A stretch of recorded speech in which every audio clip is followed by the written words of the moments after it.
Good morning, Lord. Thank you for a new day.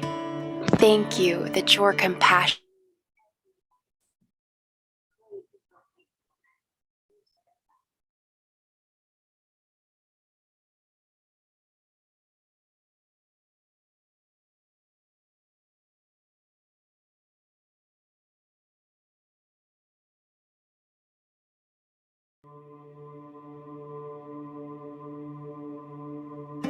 Good morning, Lord. Thank you for a new day. Thank you that your compassion is renewed every morning. Great is your faithfulness and your steadfast love, O Lord. I don't know what all is going to happen today and how much I'll get done, but you do. So I give this day to you. Fill me with your Holy Spirit, Father. Energize me for your work, because you know how tired these bones are. Awaken me to the wonder of your salvation, and quicken my spirit to the reality of your work in my life. Lord, my mind is filled with creative ideas, but they're all jumbled. Holy Spirit, come and hover over my mind like you hovered over the waters at creation, and speak order out of the chaos. Help me to cease striving and to trust that you will give me all I need today to do the work you've given me to do.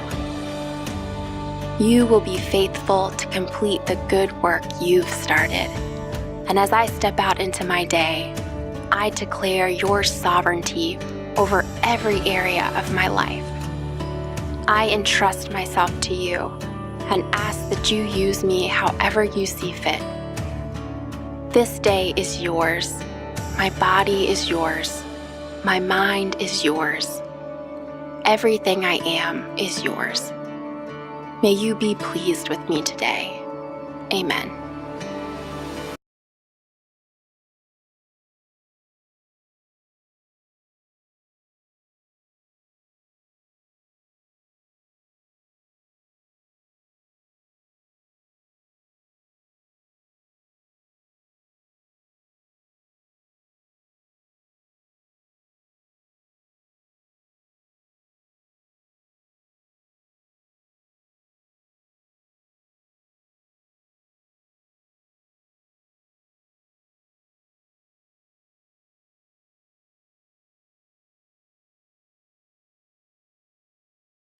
Mga kababayan, ang pambansang awit ng Pilipinas. Kayang magiliw, telas ng sinakanan, alam ng puso, sa dikit mo may buhay. Lupang hinirang, kuya ka ng magiting, sa manlulupin, di ka pasisigil, sa nagataktutok sa simoy at sa langit mong pagaw, ay hinatang tula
Gaya naka-off mic mo. So before we actually begin, I would like to remind every group regarding the set criteria. Each group are only given 30 minutes to present and an hour for question and answer. So in this juncture, let us welcome the first presenter. Their thesis is entitled Waste Management Practices in Healthcare Facilities of Catagaman Nuevo Tuguegarao City.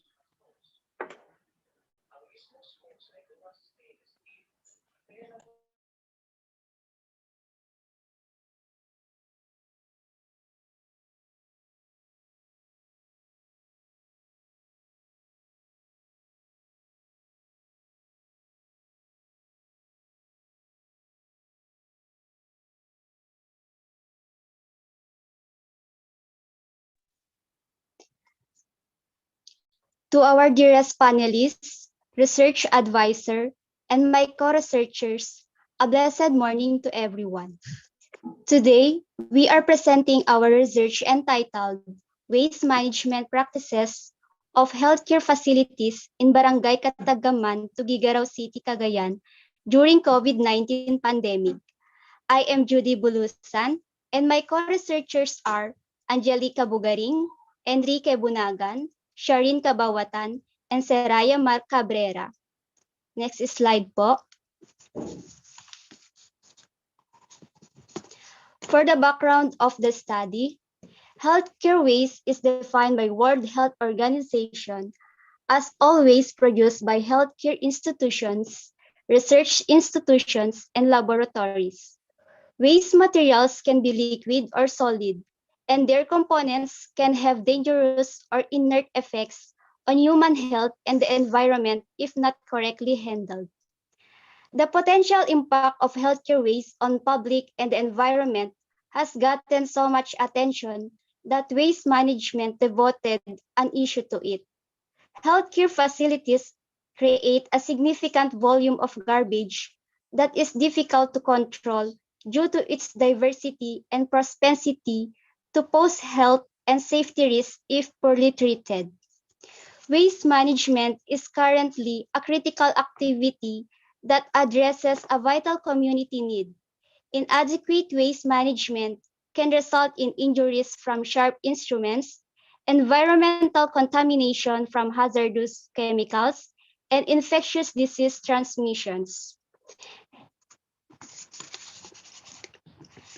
And managing waste is one of the most severe problems faced by any medical fraternity and household worldwide, especially during the COVID-19 pandemic crisis. Inadequate and inappropriate handling of healthcare waste may have serious public health consequences and a significant impact on the environment. There is an increasing knowledge of the possible harm from healthcare waste to the environment and among governments, medical professionals, medical waste handlers, and civil society. Next slide po. For the statement of the problem, generally, the study aimed to determine the waste management practices of healthcare facilities of Catagaman, Tuguegarao City, Cagayan. Specifically, the study answered the following. For number 1, what is the profile of healthcare facilities in terms of letter A, type of healthcare facility, letter B, classification of healthcare facility, letter C, services offered, letter D, duration or hours of operation, letter E, waste generated, and letter F, accreditation. For number 2, what are the waste management practices in terms of letter A, waste segregation, letter B, collection of waste, letter C, storage of waste, letter D, treatment of waste, letter E, disposal of waste, and letter F, transport of waste. For number 3, what are the issue of the workers in proper management in terms of letter A, personal, letter B, political, and letter C, environmental. And for number 4, is there a significant difference on the waste management practices of the healthcare institution when grouped with the profile variables? Next slide po. Next, we go on to our research methodology. With our research methodology, the study used descriptive inferential to determine the waste management practices of the healthcare facility and was conducted at the healthcare facility especially located at the barangays of Cataggaman Nuevo, Cataggaman Viejo, and Cataggaman Pardo to Gigarao City, Cagayan. The respondents are the healthcare workers of the identified healthcare facility of the barangays of Cataggaman.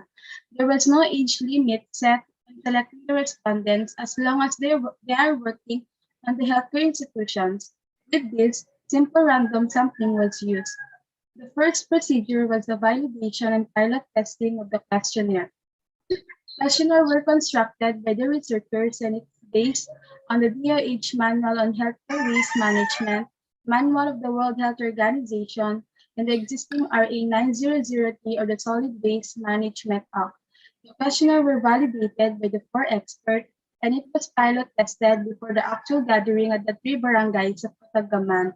The second procedure was a consent letter. A consent letter was sent to the Dean of the College of Allied Health Sciences to request permission to collect data for the study. Informed consent was obtained from the head of a healthcare facility for the researchers to conduct and collect data necessary for the study. A letter of consent was also sent to the respondents to allow the researchers to collect the data needed for the study with complete freedom. The third procedure was the data gathering. Prior to the actual research gathering, we, the researchers, obtained consent letters signed by the Dean of the College of Allied Health Sciences, our research advisor, to grant permission to collect data for the study. On the scheduled actual data gathering, upon permission for having the request granted, the researchers explained the purpose of the study to the informants.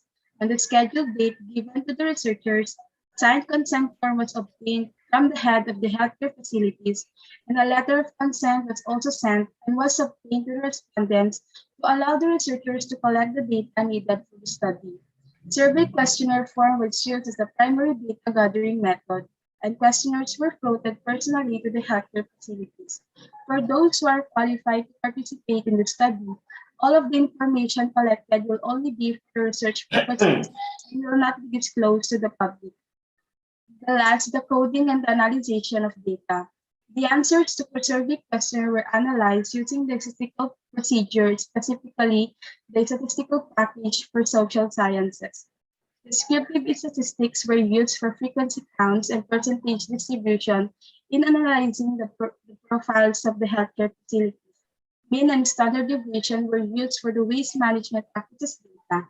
Percentage distribution and ranking were utilized in the issues encountered by the respondents in the proper ways.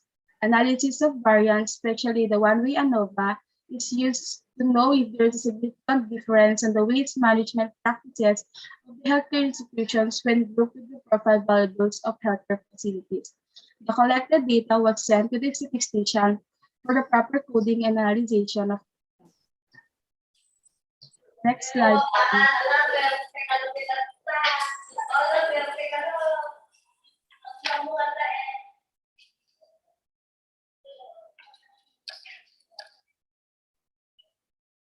Go ahead.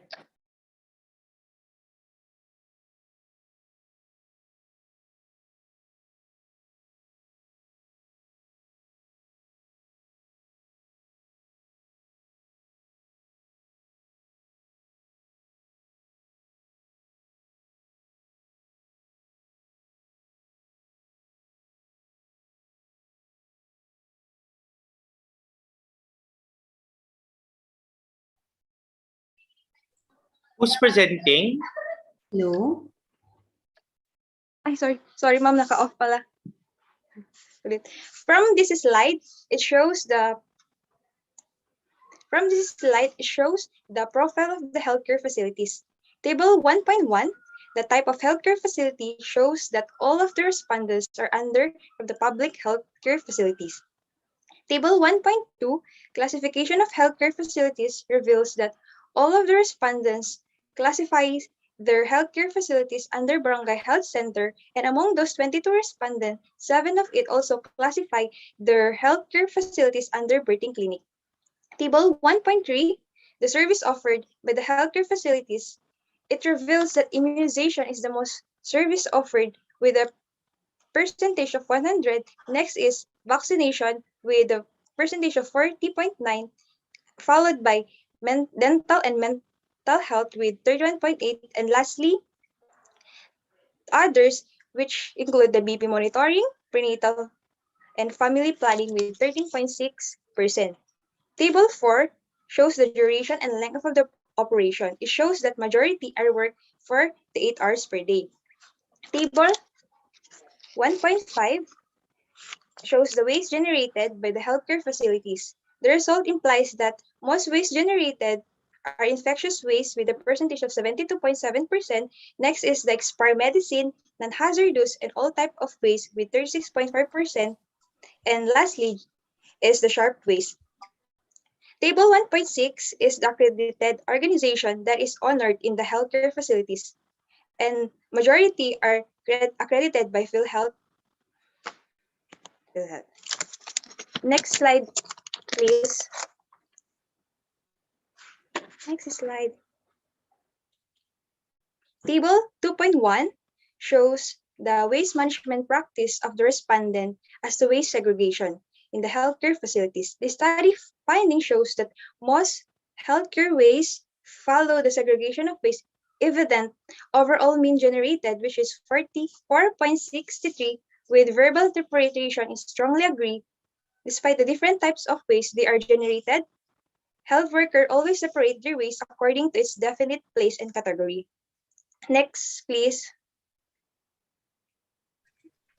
Table 2.2 reveal the waste management practices of the respondents in the healthcare facilities in terms of collection. The collection of waste practices accumulate an overall mean of 4.39 with a verbal interpretation of strongly agree. It is presumed that the waste generated in the facilities is collected to ensure safety of the trash and does not harm worker. It has been noted that waste collection is done when the bins are almost complete and promptly replaced. Next, please. So, table 2.3 shows that waste management practices of response in healthcare facilities in terms of storage of waste. This study revealed that waste generated is stored in a safe place and use of bins and appropriate seal for the secure storage of the waste before its disposal, as evident by overall mean of 4.55, suggesting an interpretation of strongly agree. Next, please. Table 2.4 shows that waste management practices in healthcare facilities regarding the treatment of waste. The treatment of waste practices accumulate an overall mean of 4.23 with a verbal interpretation of strongly agree. It is highly recommended different treatment procedures be used before the disposal of waste. The healthcare waste was being treated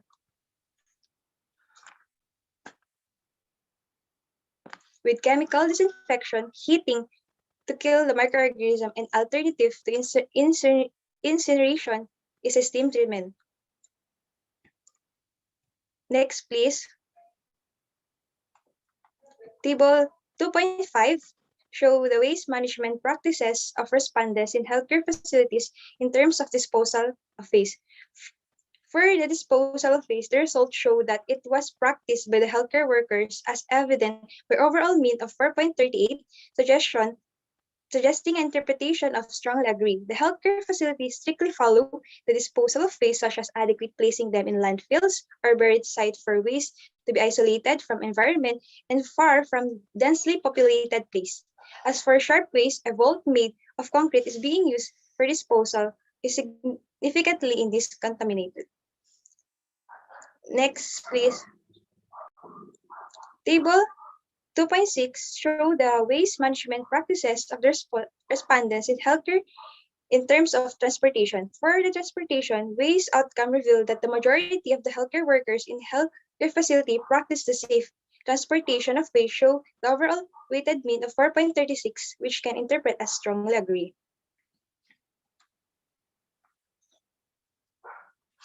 Table 3.1 shows the ranking of the personal issues of the workers in the proper waste management, wherein statement 2, insufficient financial human resources, and low priority given to the healthcare waste is the number one issue of the respondent when it comes to the proper implementation of the waste.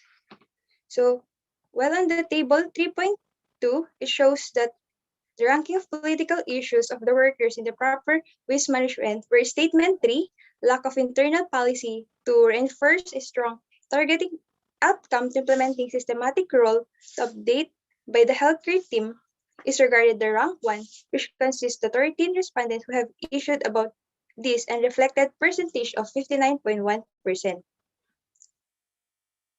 Next, please. Table 3 represents the ranking of environmental issue of the workers in proper waste management, wherein Statement 7, inadequate waste handling capability in accordance with environment regulation, garnered the rank 1, consists of 12 respondents who have been issued about it and reflected percentage of 54.5. This means the Statement 7 is dominated on the environment issue regarding the proper implementation of waste management practice out of all problems presented. Table 4.1 represents the significant difference in waste management practice when grouped according to the respondent. The respondent classification. So, in overall, the table implies that no significant difference in waste management practices when it's grouped with the classification of the facilities. Table 4.2 represents that significant difference waste practices when grouped according to the service offered in the healthcare facility and of the respondent. It shows that overall, it has a significant difference when it comes to service provided. Table 4.3 represent the significant difference in waste management practices when grouped according to the duration or hours of operation of the healthcare facility. The table shows that when waste segregation, collection, waste storage, waste treatment, waste disposal, and transfer of the waste is grouped in duration of hours, there is no significant difference with p-value of 0.265, 0.302, 0.623, 0.282, 0.543, 0.240, and 0.525. So table 4.5 represents the significant difference in waste management practices when grouped according to generated healthcare facilities, collection of waste, disposal, and transport is grouped into the generated. There is no significant difference with the p-value 0.675, 0.669, 0.552, 0.611, and 0.738. And the last table, 4.5, represents the significant difference in waste management practices when grouped according to the accreditation of the healthcare facility. The results show that when the waste segregation, collection, storage, waste treatment, and disposal and transfer is grouped according to the accreditation, there is no significant difference.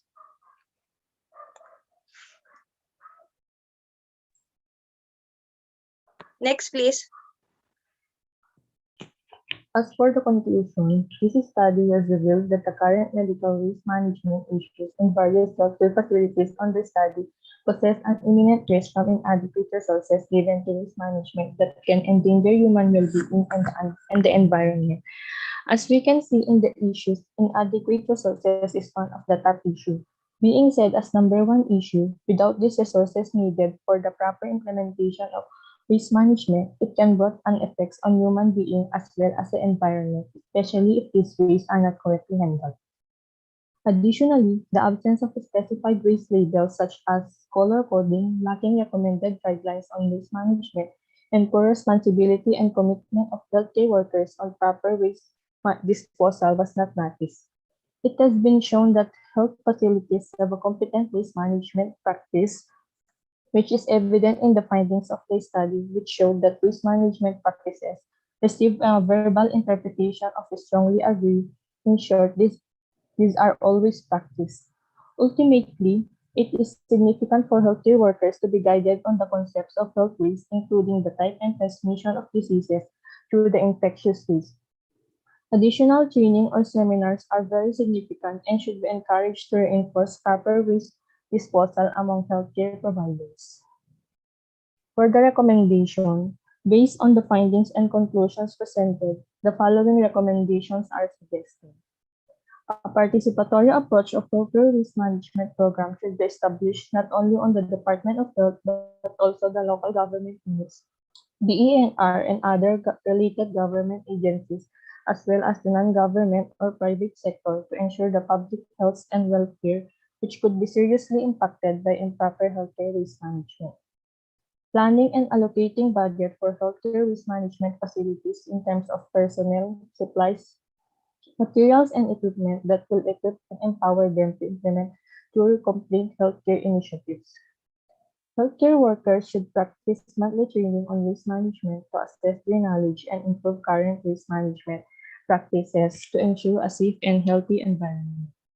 There should also be a monthly consultation or supervision on the various wards or areas of the facilities by a senior administrator to guarantee the full compliance of healthcare workers on safe healthcare practices and waste management. The segregation of waste should be conducted at a specific time and location. In addition, the manner of segregation and labels of waste disposal or containers should be appropriately disseminated among healthcare workers. Thank you for listening and Happy New Year po.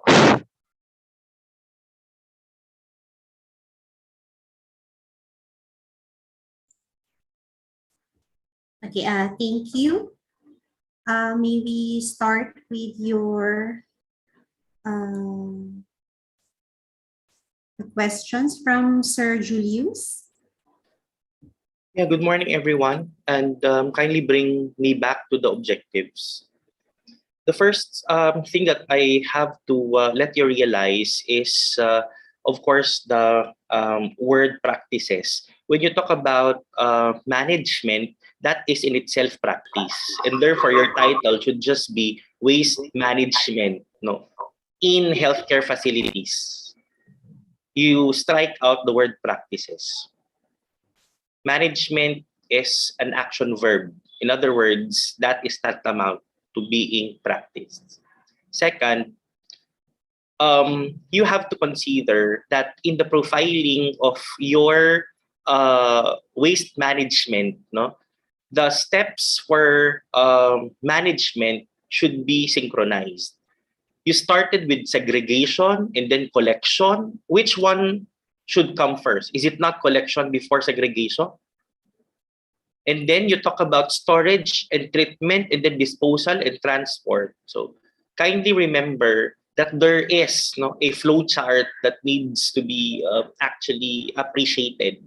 So revise your objective number 2. I would wish that you need to consult the proper authorities for the procedure in terms of waste management. Now, for objective number 1, when you talk about the profile of healthcare facilities, how many healthcare facilities do you have? No? And how did you have them profiled in terms of type of healthcare facility? Why am I having troubles on this? Because none in your scope and delimitation, as well as in your definition of terms, operational defines all of these things. No? Because when you talk of type of healthcare facility, it means a lot. No, it talks about type 1 or level 1, level 2, level 3. That can be a type. No, or probably public or private. That can be as well a type. No? So what do you mean by type? Similar as when you talk of classification, what is the difference between type and classification? And then obviously, is it not that with the type of the healthcare facility, the services that are offered are tantamount to the type of the healthcare facility? For example, if that is a birthing center, of course, the services offered there are actually the ones for a birthing center. So probably you would want to just introduce the healthcare facilities, and I don't know whether these are still are very necessary for you to write in your objectives, because the only thing that you would want to showcase in number 1 is the healthcare facilities. Okay, so perhaps, no, what are the healthcare facilities? Yun lang yun, di ba? What are the healthcare facilities in Kataggaman, Tuguegarao City? Kasi pag ipo-profile mo pa yan, in other words, you're going to compare and contrast. No? Ini-introduce mo lang naman kung ano yung mga healthcare facilities mo. So what are the healthcare facilities? So I think number 1 would be just plainly a compendium of the healthcare facilities which are found there. Okay, for us to simplify, no, things, no, can you bring me to table 1? You bring me to table 1, so you will know what I'm asking you about. No? Look here. No? Come on. So, type of healthcare facilities. Okay. And then you said, type pala is public or private. And there are 22 public facilities in Kataggaman and no private facility. Is that correct? No, sir. Yung frequency po na tinutukoy namin dyan is number po ng respondents. Correct. So it does not jive already with your objectives. No? The real reason why you are actually working on the research is to answer your objectives. So there's a mismatch between your data with that of the objectives. Okay. So I surmise, proceed with, kasi, tinan mo ang nakalagyan, profile of healthcare facilities ang title mo, tapos pala frequency ng respondents ang tinutukoy mo. That is wrong. Okay, the entire of that is wrong. Okay, bring me back to the objectives.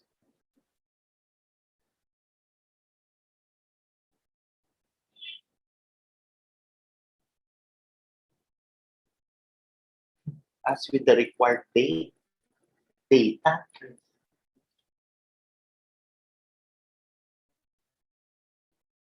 Extend ba ito, anak? Bakit we wish? Okay na. So you look at so mali na naintindihan. Extract. Okay, we wish to extract the plans from respective campuses so that we can showcase the best of what each. Ano ba?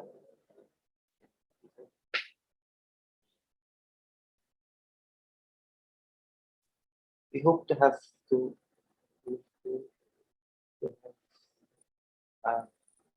parang may mali sa step dito, anak. We hope to have your reports. Ganun lang. Diba? Ganun lang siguro. Plans this 2022.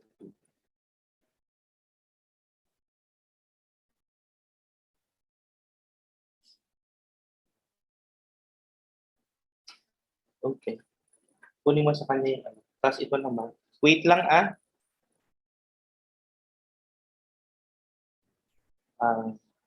sabi lang ito, type please specify. Tapos ito anak, I want this very small font. Kumbaga ano niya, ito ilagay mo dito. Please specify kasi ito na niya. Tapos magbatit lang yung font niya.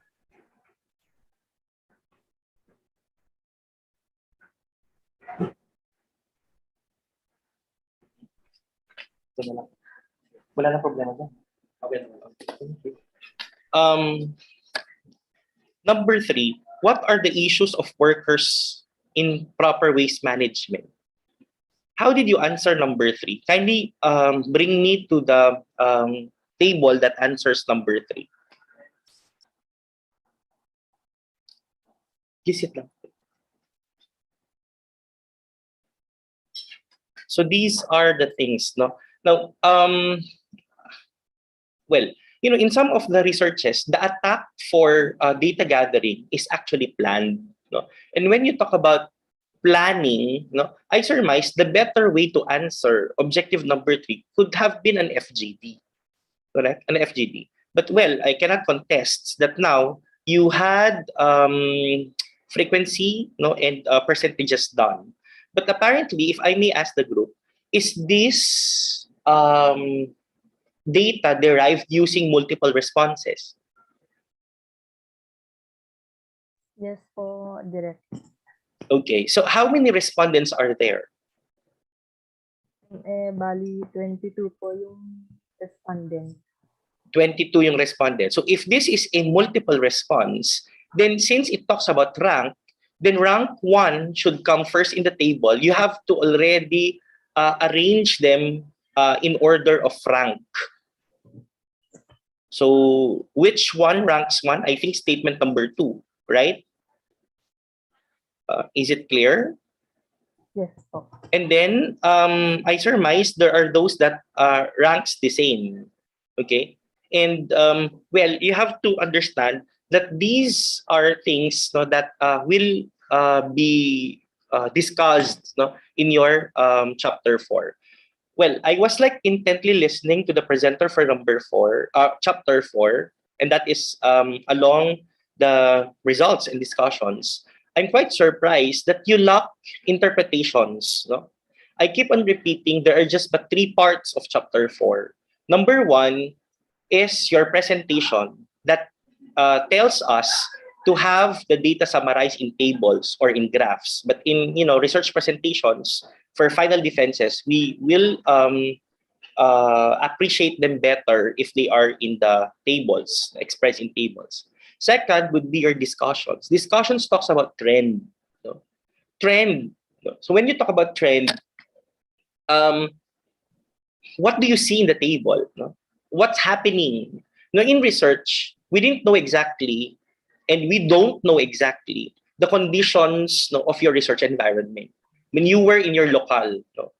Tell us the story. No? With the things you are telling us a while back, no, I could hardly grasp what's happening. No? I could not appreciate what really is wrong. No? Intindihan? Bakit kaya, no, ganito yung mga problema, no? Hindi ba sila nire-regulate? Okay. Tapos may isang bias diyan eh. Sa'yo kasi private and public. Tapos sabi mo puro public facility yung napuntahan mo. Namumblema talaga ako sa item number 1 kasi hindi ako naniniwala na public yan. Baka maniniwala pa ako na lahat ng mga institution dyan private. Bakit naging public? Can you tell me what these healthcare facilities are?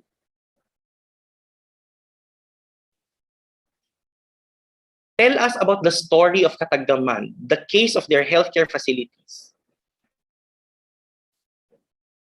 Sir, there are 3 healthcare stations and 1 birthing clinic po. The healthcare stations are private or public? Sir, public.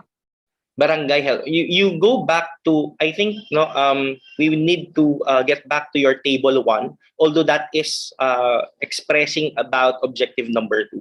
You go to table 1. Let's try to correct things because it seems the data were manipulated. You look, no? So, public, sabi mo, 22. Tapos private, 0. Bakit pa tayo kailangan mag-study ng private kung 0 naman pala yan? I-cluster, i-zero in mo na lang sa discussions mo na public healthcare facilities para strike mo na yung type. Kasi wala naman tayong i-explain dyan sa type kasi puro public naman. Dun sa title mo pa lang, public healthcare facilities. No? Or ang ilagay mo na lang dyan, siguro hindi na public, community healthcare facilities. That would even be appropriate. Para tanggalin mo yung number 1. So, you were talking about things like, bakit may dental clinic? You did not tell me about dental clinic a while back. You said there were only 2 in terms of classification, the birthing as well as the barangay health station. Why now that we have 4 types here? We have quarantine. Sir, gumawa po ako ng survey po sa kung ano pong mga healthcare facility ang meron po ang Katagaman. Meron pong dalawang dental clinic ang Katagaman, kaso lang po yung isa hindi na po nagwo-work. Tapos yung isa po is nakalagay po yung pwesto sa may balsain po. So in other words, hindi talaga siya kasama. Bakit pa tayo maglalagay ng mga 00 dyan? Naintindihan? Tanggalin mo na siya. Okay, and then services offered. Paano nagkaroon ng dental na service kung wala ka namang dental clinic? Kung barangay health center, yung barangay health center may dental? Don't tell me sa birthing center may dental. Saan galing yung dental? Sir, saglit lang ha, 3 minutes na lang. O, saan yung mga yan? Bakit may mga... Sir, sa may health center po yung dental na na service. Are you sure? Because the healthcare center in Tuguegarao City is based in San Gabriel. What you have are barangay health stations. I disagree if there are dental. Baka naman oral health yan, hindi dental. I don't know. Hanapin nyo, bakit parang may ano na to, no? May mali. May pharmacy din doon? Saan yung pharmacy? Sa barangay health station yung pharmacy?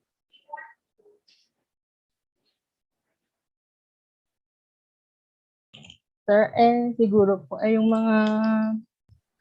sa nagbibigay ng gamot po sa may health center, I think Ma'am Jinky, they do not know about definitions of a pharmacy. The station that dispenses, for example, medications there is not a pharmacy. Because a pharmacy needs to be accredited. A pharmacy needs to have staff. I don't know, no? You go over your data because it seems there are things which are inappropriate. Okay. So, ganyan. Intindihan, ganito ang gawin nyo. Yung objectives, ilapat nyo sa discussions. No? So, objectives nyo, just tell us about, sabi nyo kanina, 4 na facilities lang. Correct? Isang birthing center at 3 barangay health station. Okay?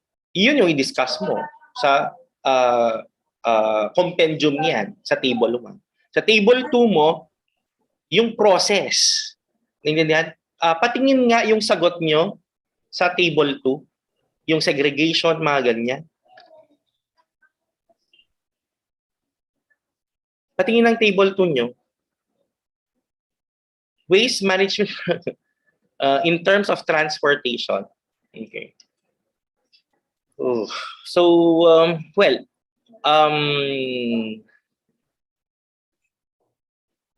in terms of waste management practices, ang ginamit mo Likert scale. Correct? Opo. Strongly agree, neutral, disagree, strongly disagree. Tama? Yes po. Okay. Now, sige nga, ilagay mo nga sa table 2.5.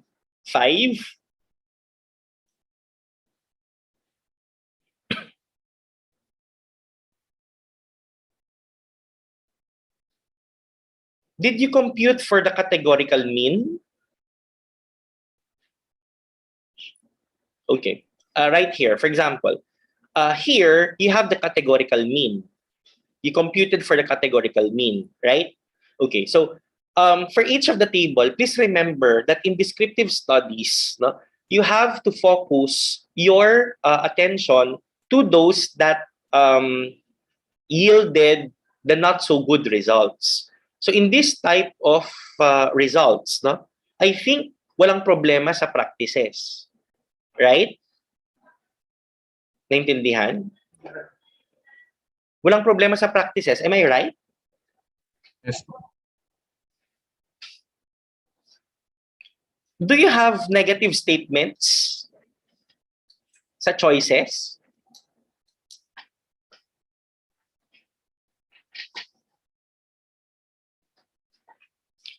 Do you have negative statements in the choices?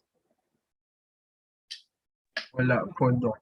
That is the problem, no? Because seemingly if all of your statements are in positive, no, terms, wala nang huhula na lang yung mga pasyente, mga respondents mo. Ito, okay. Ganyan lang, naglalaro na lang sa 3, 4, 3, 4, 5, baka mayroon ganun, wala na. Hindi yan na binabasa yan. Okay, so, wala na tayong magawa dyan, pero dapat yun yung unang tinignan nyo noong gumagawa kayo ng questionnaire. Second, where did you get all of these questionnaires?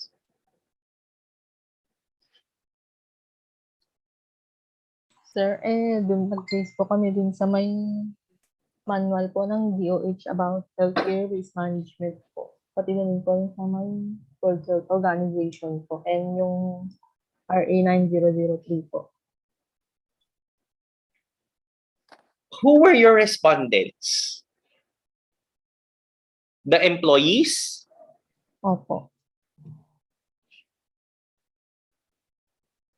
Like example, employees like barangay health workers? Yes po. Okay. So if it's the barangay health workers, are you sure that they are quite familiar about all of these practices? Because they are not naman handling. Okay, for example, they're not handling the syringes. Ano yung bias natin? Kaya nga meron inclusion-exclusion criteria. Do you think they are the appropriate respondents? And if so, that they are the appropriate respondents, are you sure that these are the appropriate questions? Kasi in the context of the qualification of a barangay health worker, they are not even elementary graduate. Okay. So ito na yung problema natin. Naintindihan? I mean, well, they don't know exactly what needs to be done, what ought to be done, because they were not prepared for that. The only thing that barangay health workers would do would, channel the information coming from the key health officials, like that of the midwife, to that of the community members. Yun yung problema natin. So, highlight that forming part of your scope and delimitations. Now, I think you also have to give special emphasis on your standard deviation. Hindi porke na may 0.8, anong ibig sabihin yan? The standard deviation talks about disparity of responses. In fact, for me, you need to explain 2 items here, item number 4 and item number 9. Why is standard deviation more than 1? That means a lot. Okay? Ibig sabihin may gap, naintindihan, doon sa responses nila. While others had it 5, others had it 1. What's wrong? You know what's wrong there? Your eligibility criteria. Why? I heard a while back you said there was nothing, no? Okay. Regardless, I think, regardless of, ano yung sabi mo? Age, regardless of, ang dami mong regardless. Yun ang naging problema natin. Siguro dyan yung naging problema. And then, when you talk about this particular type of research, kailangan may categorical mean yan. Ilan ang indicators mo for waste management practices? 6 ba? Do you have table? What's the last table here? 2 point? Okay ba? You have 2.6 po. Okay, may I look into table 2.6? That's treatment? Treatment na ba? Sa may transport po. Okay, may I look at table 2.6? Didn't you know that the most important of the table is table 2.7, which you don't have? Table 2.7 is the summary of the categorical mean. Doon mo makikita sa 2.7, may problema ba sa waste management? Doon sa table 2.7, doon mo makikita saan weak. Mako-compare mo na yung mga parameters mo sa waste management. Alin ba ang pinaka-problema? If I would have to ask the group now, transportation ba? Segregation ba? Collection ba? Ano ang pinaka-problema? Alin ang pinakamababa ang mean? Bakit yun ang problema? Yun yung kailangan nating makita doon sa objective number 2. You lack that table. No? So, as I've advised a while back, chronology of the parameters needs to be studied. Second, you need to come up with table 2.7. That's the highlight of your discussion for your objective number 2. For objective number 3, you discuss the issues. Why are the issues like that? No? Yan ang mahirap kapag nag-ranking ka. No? Bakit ito yung mga issues nila hanggang sa baba? Intindihan? And then you have to understand as well that in these types of researches, triangulation is required. And when you talk about triangulation, spell out about experiences of people. No? You do not justify the results by virtue of, you don't specify, you don't interpret the results just by virtue of literature. No?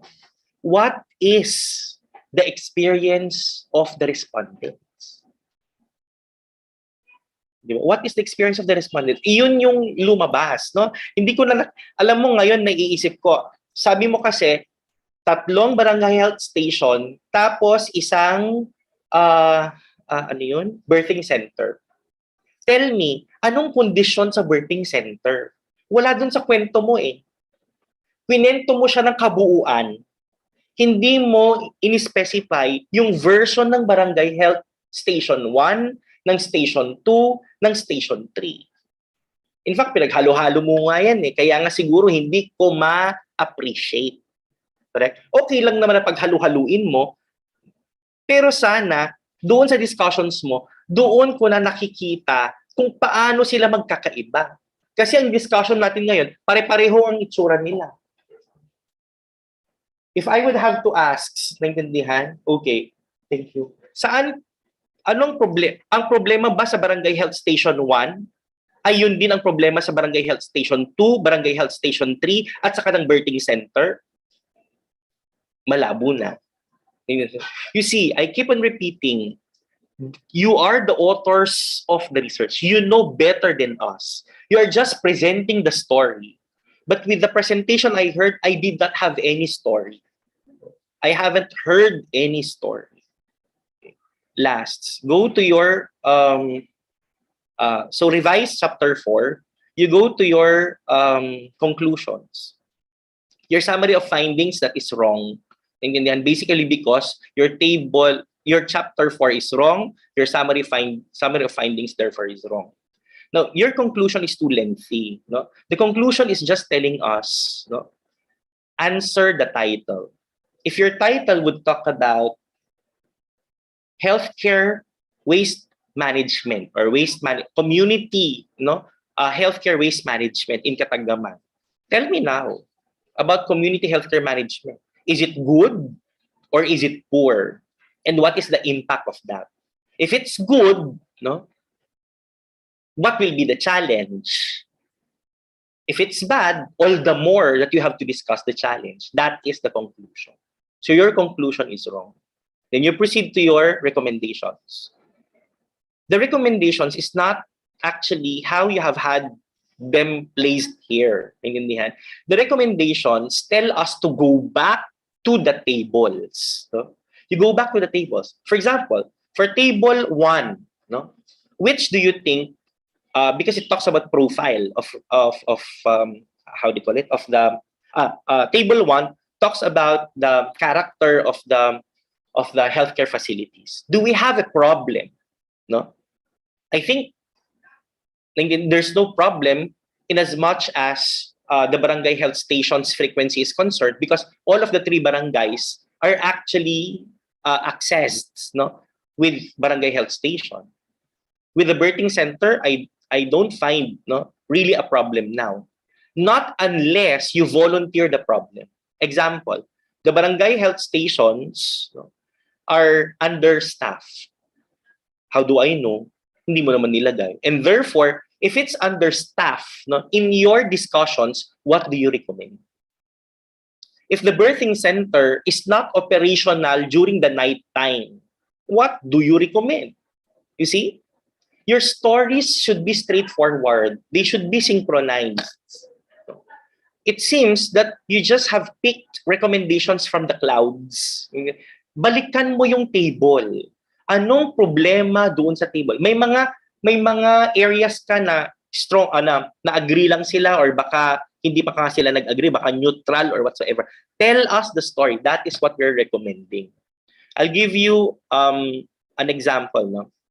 You see, a participatory healthcare management program should be established not only by the Department of Health, but also by the LGU.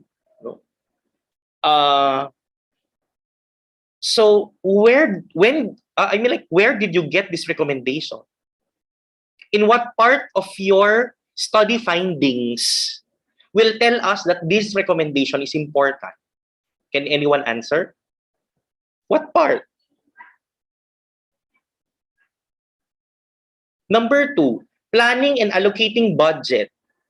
What part of your discussion tells us that this is a recommendation that we must include in our paper? Third, healthcare workers should practice monthly training on waste management. Again, on what part of your chapter 4 tells us that this recommendation is important? Naintindihan? So mukhang meron kayong reretasuhin mga anak. Okay? So anyway, Ma'am Jinky heard my piece. She will guide you along. Thank you. And Thank you, sir. Thank you po. Let us hear from Ma'am Bea.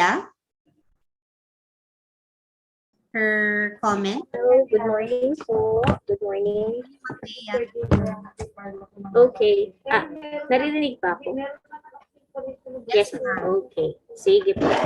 So, I will be providing giving back yung paper ninyo. I have comments. Nilagyan ko siya ng comments, so pakitignan na lang. Some of it are technical. Ano to? Minor lang naman. And some then, tanggalin ko na nga ito.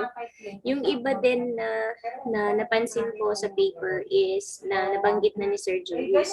I would, in particular, let's go to your results and discussion. Kasi, syempre, ano na to, final defense na to, no? Dun sa results and discussion nyo, sobrang naguluhan ako sa type of healthcare facilities between public, private, ganun. And then, you've answered na respondents nga itong 22 na ito. It's not the healthcare facility. Tama ba? Yes po, ma'am. Okay. So I believe this will be changed, right? Yes po. Okay. So, na-address na kasi yun ni Sir Julius kanina. And then, ito sana, yung table 1.5, ibababa siya sa 1.6 kasi parang yung flow lang nung pagkakastay. Kagaya nung sabi ni Sir Julius, dapat, di ba, ano ba dapat ang mauuna? Collection, segregation, etc. etc. So parang ganun din siya. So ibababa lang yung table 1.6. Pagpalitin lang sila ng 1.5.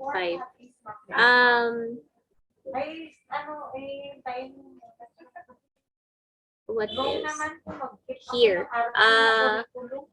Ang observation ko lang, this is just an observation. I don't know how to go about it. I believe Sir Julius already mentioned this. Waste management practices. Dun sa answers ng respondents nyo, waste management practices, lahat, segregation, collection, disposal, lahat sila halos strongly agree. But then, when you turn into the issues, whether it be political, environmental, tas nag-rank pa kayo, parang naging ano siya, na nabaliktad siya. Kasi tignan nyo, ang number 1 issue or number 2 na issue nila in terms of personal is that, nasan na yun? Ito, personal issues is insufficient financial and human resource. In that sense, kung wala silang wala silang ano ba to? Wala silang support financially, they would not uh,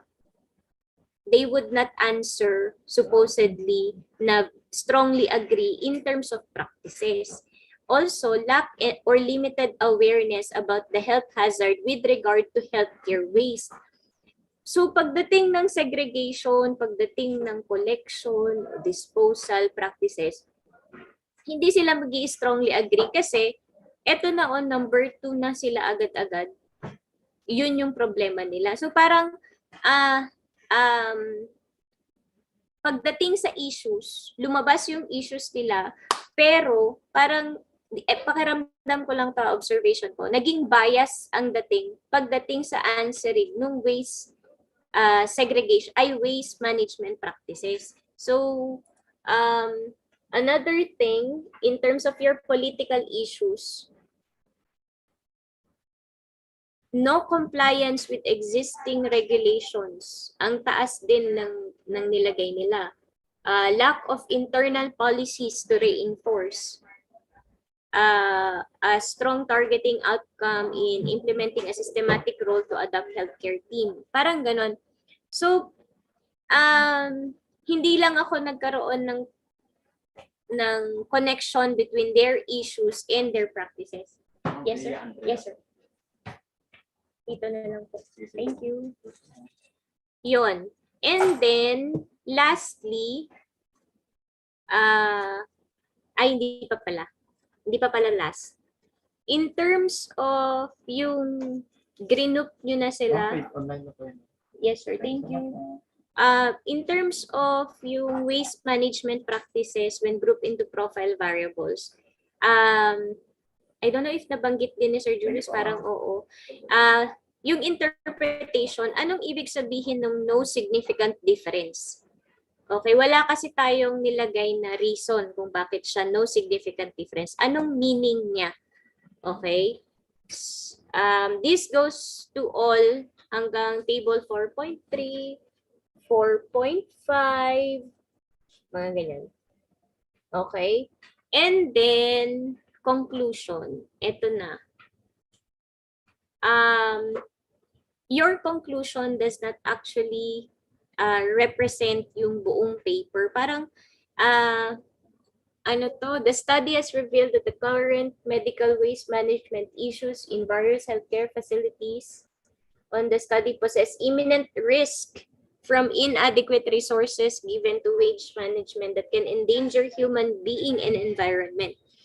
So parang natakot ako bigla na-gets nyo dun sa conclusion ninyo. Samantalang ang answer ng respondents nyo sa waste management practice nila is parang very good. So ano ba talaga? Kasi kung tutusin, kapag sinabi nyong maganda ang practices nila, hindi sila magkakaroon ng issues. Or pag sinabi nyong may issues sila, yung waste management practices nila, magkakaroon sana ng problema. So, hindi ko alam kung tama ba yung na-derive nating conclusion based doon sa nakuha nating result. Para kasing natakot ako sa conclusion natin bigla. No? So, yun lang. Yun lang yung aking observations. Ma'am Jinky, Sir Nico, yung paper ninyo, ibibigay ko ulit sa inyo. May mga corrections, hindi corrections, may mga comments na ako doon, so please just look into it. Ano lang yun, mga clerical errors, mga, yun, basta technical, mga technical lang. So yun, Ma'am Jinky, okay na po ako. Thank you, Ma'am Bea. Ma'am Bea, pa-send na lang sa akin para, or ilagay mo dun sa folder nila, kung kaya mong mailagay dun sa folder nila yung comments mo. Kasi may ganun din ako, tapos nilalagay ko din sa folder nila para kita nila ng lahat yung buong nila. Thank you, Ma'am Bea. Thank you. Let's hear from Sir Nico. Sir Nico? Yes, ma'am. Ma'am, naririnig po ako, ma'am. Yes, sir. Yes po. Yes po. Yun lang po din, ma'am. The same observation lang po sa chapter 4 nila. with regards to dun sa issues, parang hindi na nagja-jive or parang nag naglalaban yung kanilang practices and dun sa issues. So mostly nga sabi dito they are strongly agree sa lahat ng waste management practices from collection hanggang disposal hanggang transportation. So ang gusto ko na lang sigurong tanungin ma'am, paano nyo kinandak yung study? I mean,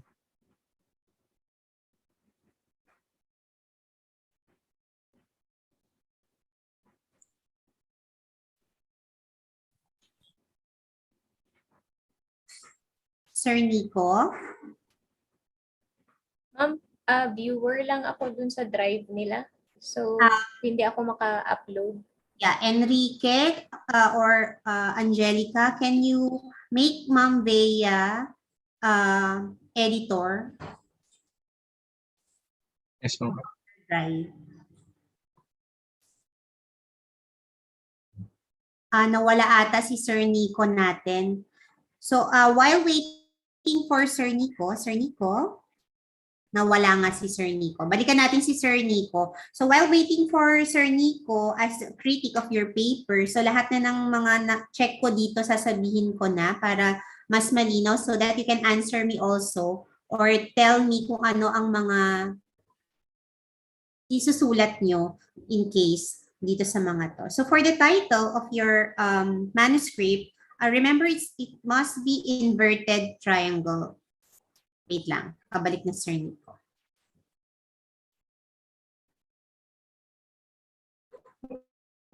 Meron na ba siya? hello, sorry po. Ayan, ayan. Sige sir, balikan ka namin. Okay Yes, na, Sir Nico. Opo. Yun ma'am, gusto ko lang pong tanungin, how did they tawag dito, napili yung kanilang mga respondents po? Enrique, paano ang inclusion, exclusion daw, sabi ni Sir Nico?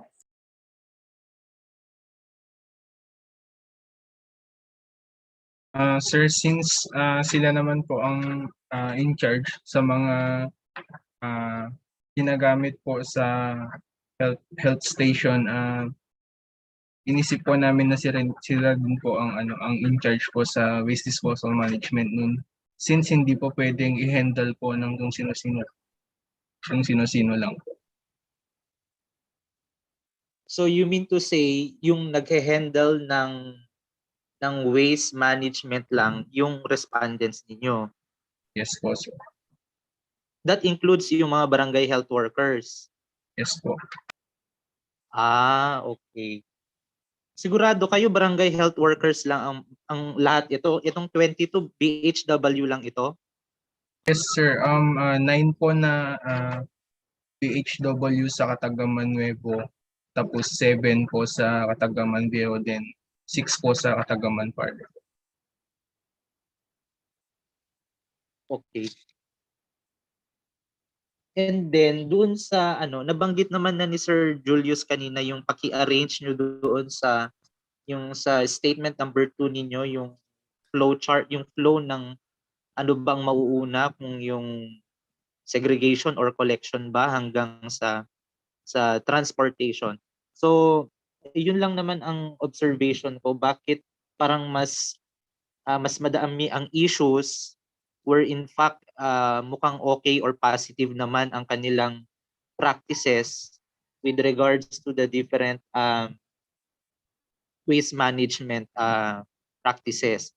So ang last question ko na lang is, what is your general conclusion with regards to the findings of your study?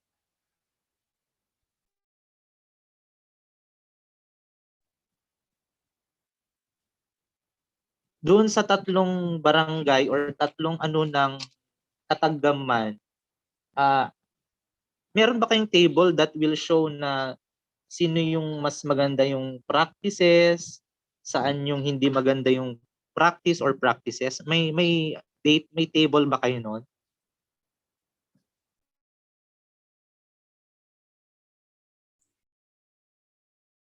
Si Erin? Ma'am, wala po kaming table na gaya nung sabi ni Sir po. So in general na lang ito. So parang kinompile nyo na from the 3 Katagaman area na. Yes po, sir. Okay. So what's your general conclusion dito sa study ninyo? Ano naman ang sa tingin nyo ay magiging effect nito or impact nito sa community?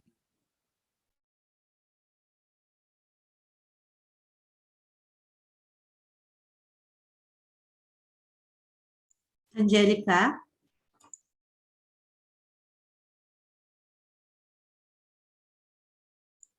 Or anyone sa group? Hello?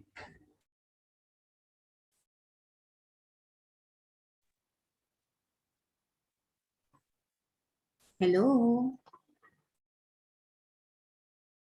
Angelica, si Erin, Enrique, sino pa ba nandito sa group na to? Ano daw ang general conclusion nyo, sabi ni Sir Nico?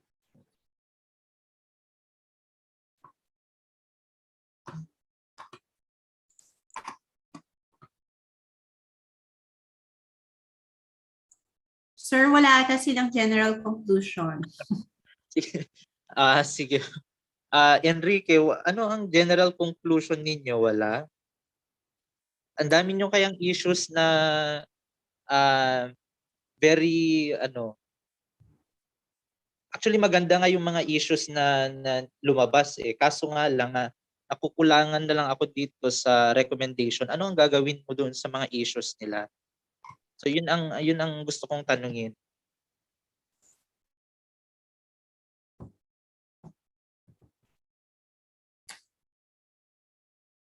Miss Kabawatan ba to?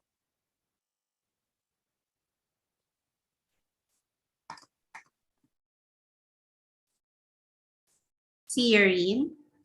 For those group members that are defending, kindly open your cameras. The same goes to all those others who will be defending later. Miss Judy, anong general conclusion ninyo? Kindly unmute your microphone. For the general conclusion, to deal with the problematic solid waste management situation, state government and communities have had to have waste management public and the pollution that comes with waste accumulation.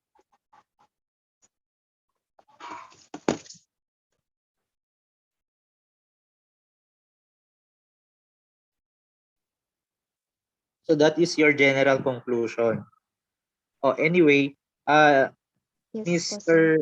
Bunagan, having listed yung mga issues and issues nila, mapa-political or personal, with regards dito sa inadequate waste handling sa environmental issues, yun ang maganda sana kasi dito na yung makikita natin per barangay ng Katagaman, sino yung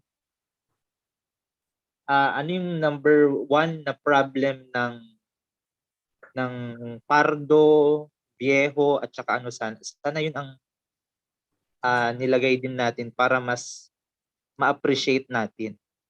So anyway, with that, yun lang naman po ang concern ko. Thank you po. Thank you so much, Sir Nico. So, my take na po before ako magsabi ng comments ko. Andito po pala ang advisor nila, si Ma'am Krisha. Hello, Ma'am Krisha. Good morning po. Yeah, good morning, Ma'am Krisha. Everyone. The group, congratulations dahil natapos nito. Actually, maganda yung paper nyo, pero maganda yung study ninyo. Pero hindi nga talaga na-capture yung story na kailangan natin. So, ang maganda dito, like yung past na mga groups na nakapag-defend na, you can always go back to them para makapag-discuss kayo. So we need the story. Remember, ba't tayo nag-research? So bibilisan ko na lang to. For your title page, inverted triangle tayo. And then this is not a proposal anymore. So undergraduate thesis na lang ito. For your approval sheet, you need to put the date of your oral examination there already. And then lahat ng mga names underlined yon. And then for the acknowledgement, improve that part. That should not be a listing. If you've seen yung acknowledgement ng other classmates ninyo. And then I have comments din sa inyong abstract. You don't put the dito marks dun sa abstract, so you just restate that part. And then for your list of tables and figures, hindi nakalagay yung mismong titles doon. Remember, I don't know if nag-attend kayo nung isang comments ko kina Larissa last time. Dun sa list nyo, figure 1, research paradigm of blah, blah, blah. Dapat meron yon. And then throughout the paper, wrong citation. So kindly correct that. You can talk to the other groups na na-check ko na so that learn from them kung paano ba talaga i-cite. Pero lahat yun, inayos ko na, hinighlight ko dito so that you can check that. For the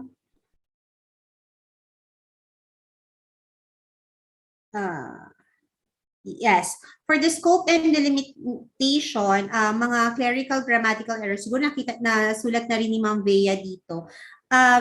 Sobrang konti nakalagay na scope ninyo. Ang hinahanap talaga nila dito, and same sa lahat ng panel members ninyo, hinahanap nila yung inclusion and exclusion ninyo. And this is the part where I want to ask, I want you to put triangulation already. You can go back dun sa comments din dun sa other groups namin where we ask that you triangulate. That's why kulang sa story yung sinasabi nila Sir Julius, nila Ma'am Bea, nila Sir Nico. Kasi the survey questionnaires, like yung nakita mo, lahat strongly agree. Wala kayong, hindi kayo nag-ocular observation na meron ba talaga silang mga, what do you call that? Garbage bins. Hindi kayo nag-observe kung meron ba talaga sila nung, yung mga nandun ba sa questions mo. Yes, Ma'am Krisha. Yes po. So, and especially dun sa issues. Yung issues nyo kasi checkmark lang, di ba?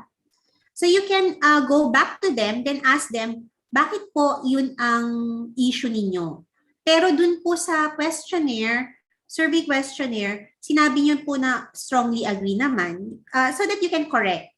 You have to discuss it dun sa, dapat mahabang-mahaba kasi yung discussion nyo dito. Hindi yung magko-collect lang ng data. That's why kulang na kulang yung part na yun. Pero you can do something about it kasi pwede nyo lang balikan yung mga na puntahan ninyo. And then, ayan, going to your chapter 4 already, yung format ng table nyo, we have a format, hindi yung ginamit ninyo. For number 1, actually, kung dito pa si Sir Julius, kanina gusto kong i-recommend, your objective number 1 is to profile, ano ulit yun? Can you go back to the objective number 1?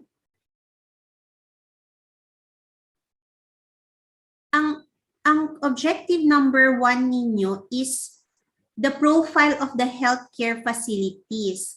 So this one is hindi dapat siya kasama sa inyong survey questionnaire. Pwede siyang kasama pero hindi siya fini-frequency. Nag-gets niyo ba yung sinasabi ko? Yes, I think I've shared sa group yung paper namin sa core shelters. We profiled the core shelters. So we did not put, or you can watch yung mga videos na nag-present ako ng profile ng core shelters. Same as this one, profile of healthcare facilities, hindi dapat siya naka-frequency. Okay? Dapat naka-ano lang siya. Paano ba? Sabi ni Sir Julius, compendium. Anyone sa inyo na nakakita or nakita yung paper namin na yon? Judy, may sinasabi ka? Nakita mo ba yung paper namin na yun or naiisip nyo ba yung sinasabi ko ngayon? Na-recommend ko? You can ask me or tell me kung naintindihan nyo ba yung sinasabi ko.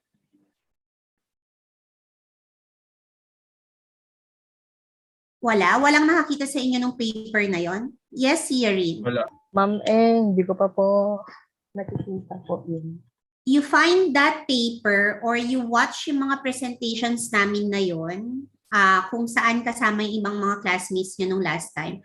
When I presented the profile of the core shelters, wala yung mga frequency. Basta pinesent mo lang ano ba yung mga healthcare facilities na to. Ano yung classification. So yung gagawin nyo dito is not table by table na table 1, healthcare facility, table 2. Dapat yung sinabi nga ni Sir Julius kanina, healthcare facility 1, 2, 3, 4. Yan, di ba?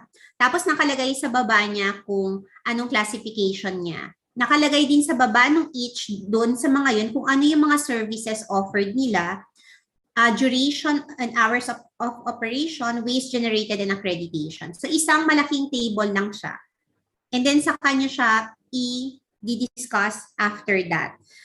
Yung sinabi ni Sir Julius dito in terms of the pharmacy, dental care, pag dental kasi kailangan may dentist ka, pag pharmacy, may ano. So, kindly clarify doon sa services offered nila if they, paano ba? Kung oral health lang ba to? Kasi tulad yan, hindi kami maniniwala na may pharmacy ang mga barangay health stations. Enrique. Hello? Yes po, ma'am. Yes. Naintindihan ba yung sinabi ko sa objective number 1? Apat lang ba kayo sa group? Angelica, Ciarine, Enrique, and Judy? Sino isa? Si Sarah po. Nawalan daw po sila ng kuryente, ma'am. Ma'am, nandito na. Okay, Ay, ma'am, Sarah. meron na po siya. Naintindihan ba yung gagawin sa objective number 1?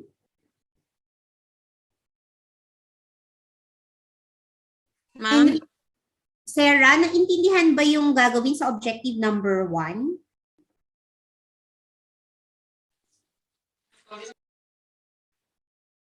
Baka nawawala siya. Si ano na lang, Judy, naintindihan ba yung gagawin sa objective number 1?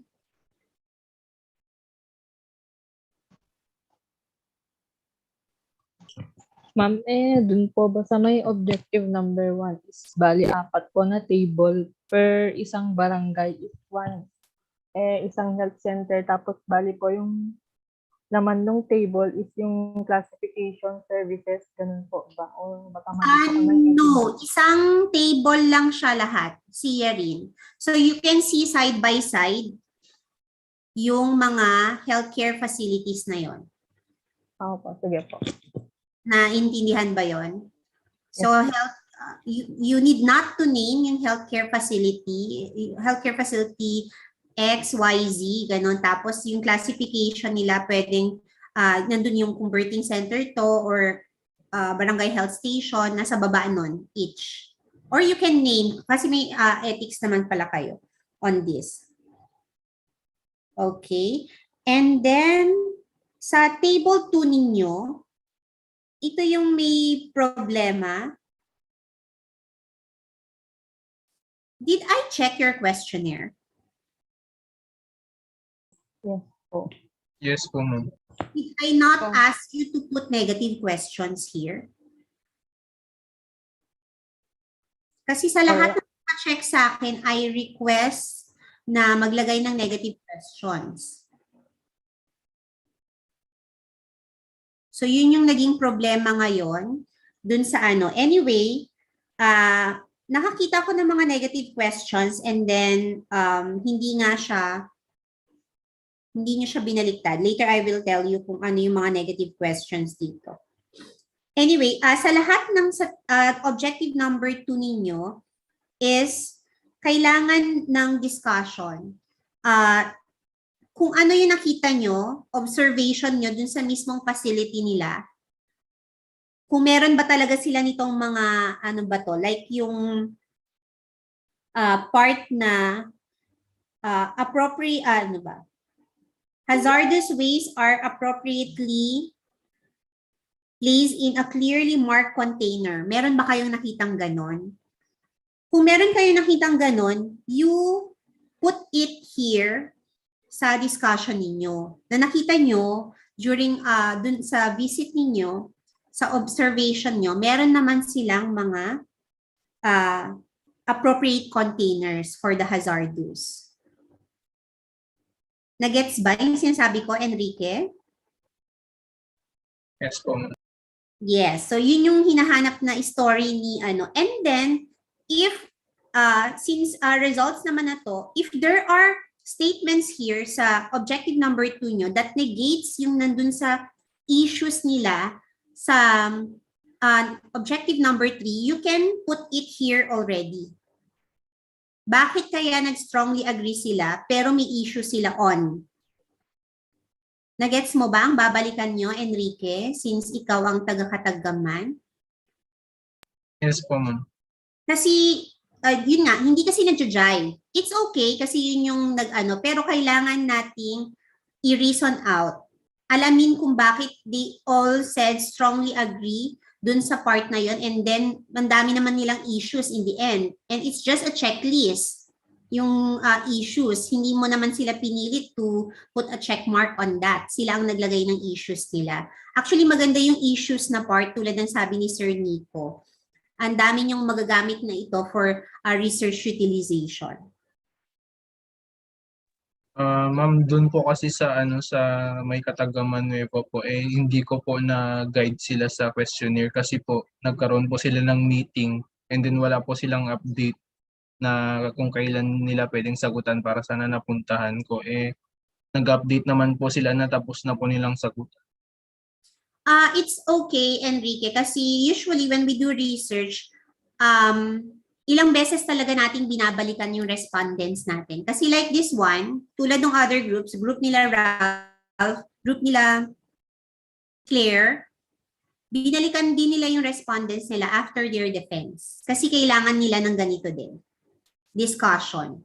Hindi pwedeng ganyan lang yung discussion. Although maganda yung pagkakaano nyo ng discussion, kulang eh.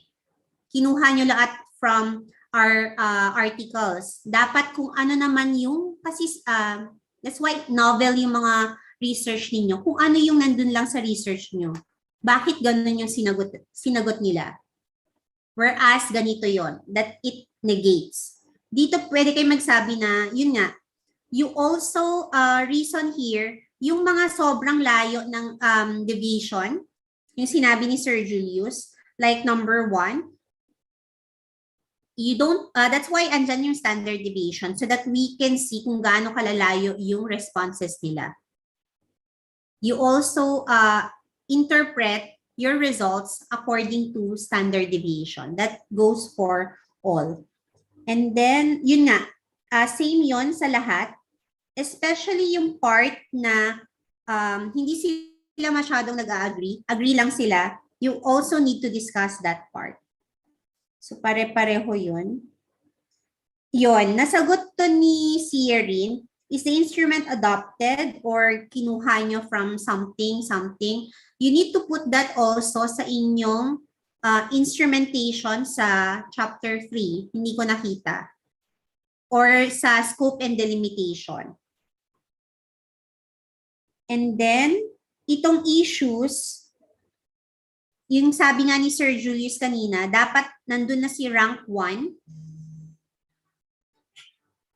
Wait lang.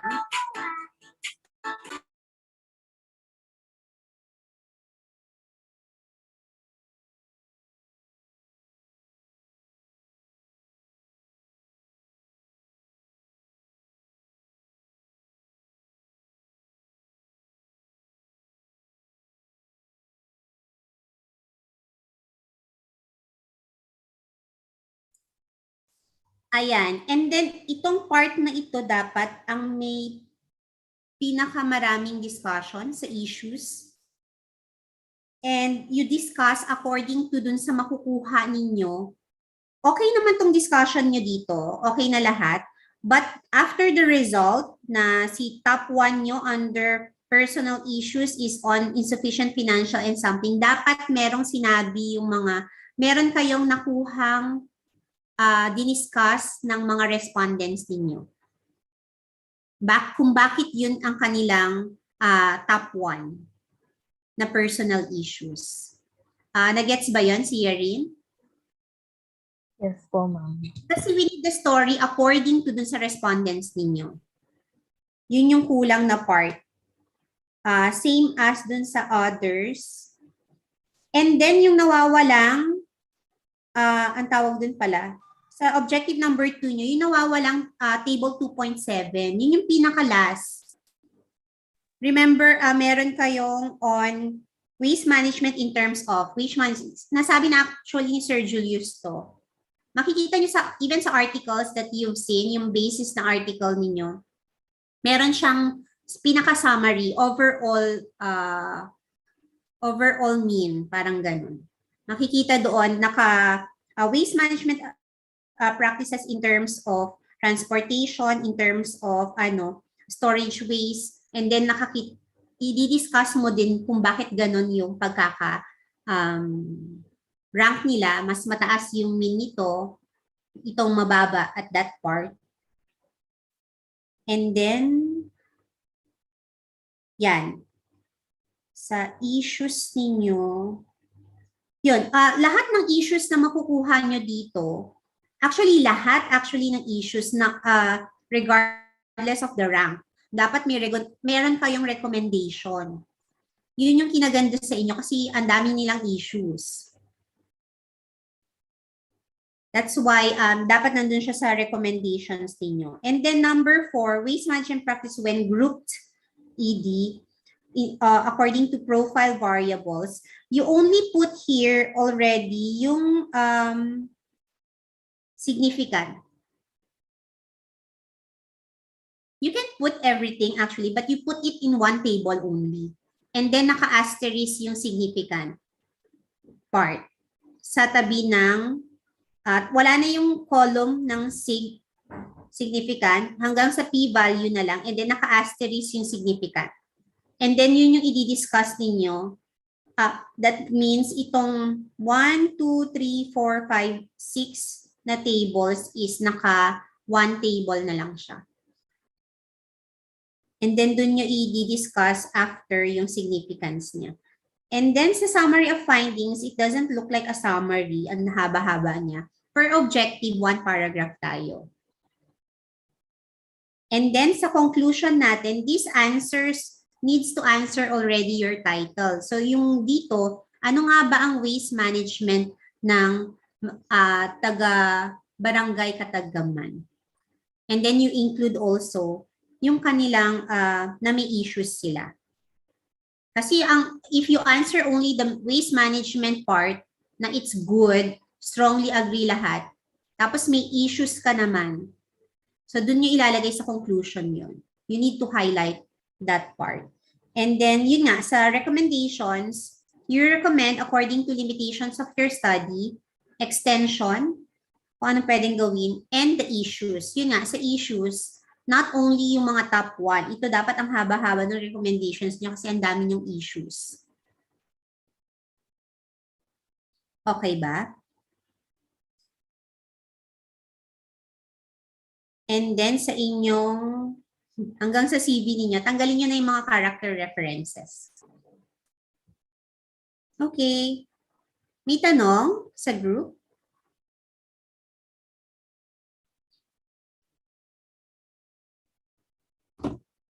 May tanong kayo?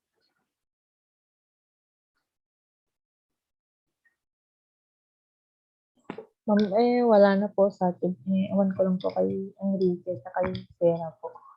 So marami kayong gagawin, si Yarin. Na-understand nyo? Yes po, ma'am. Just to clean and add dun sa paper ninyo. Anyway, congrats sa group. Enrique, ikaw, parang may tanong ka? Si Enrique, wala na po. Kasama siya sa picture. Ikaw ba yung nakaitim doon sa pictures nyo? Yes po, ma'am. Ako po yung nag-conduct po nung... Si Yarin, Angelica, Judy, and Sarah, parang nakita ko si Enrique lang yung nasa pictures. So please help him dito sa pagbalik sa mga inyong mga respondents. Yes po, Especially, ang kailangan niya dito ay parang recorder, mga ganyan, kasi tatanungin niya kung bakit ba't may issue ka sa ganito pero sabi mo sa ano, you agree naman sa lahat, mga ganyan. Baka tama yung sinabi ni Sir Julius, hindi nila naintindihan pala yung mga andun, Enrique. Naka-English ba lahat yun? Kasi regardless Yes of po. it pala yung mga yun. Kasi kung like mali pala yung sinagot nila doon, it will be already parang assisted survey questionnaire. Pwede nyo i-edit yung nandun sa waste practices. And then, ano lang naman siya, hindi naman siya talaga niraran ng statistician. This is just a frequency and mean. Kaya yan ng Excel. So, kayo na ang mag-ayos nun. Yes po, ma'am. Okay, kung wala ng questions, Angelica, next group. Thank you po, So ma'am. thank you, presenter number Thank you one. po, ma'am. So let's proceed to the second group. The research entitled Socioeconomic and Health Profile of Tricycle Driver of Eastern Tuguegarao City for Occupational Health Program.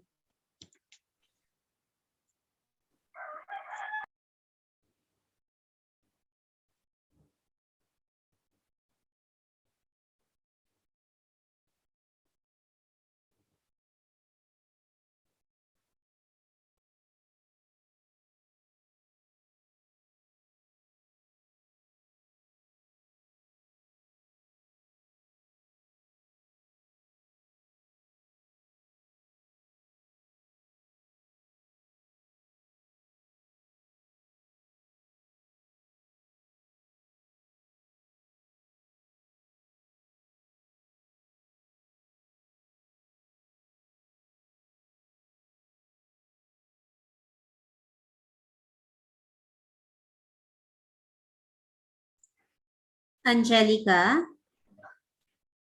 Hello? So let's proceed to the second group. The presenter number two. Who will be presenting for the second group? Micah, sino mag-represent? Ma'am, kami po ni Miss Molina po. Okay, kindly, JK, share your PowerPoint already. Si Olaika daw po mag-share nung... Okay, Olaika. Lang po, ma'am. Loading po, ma'am.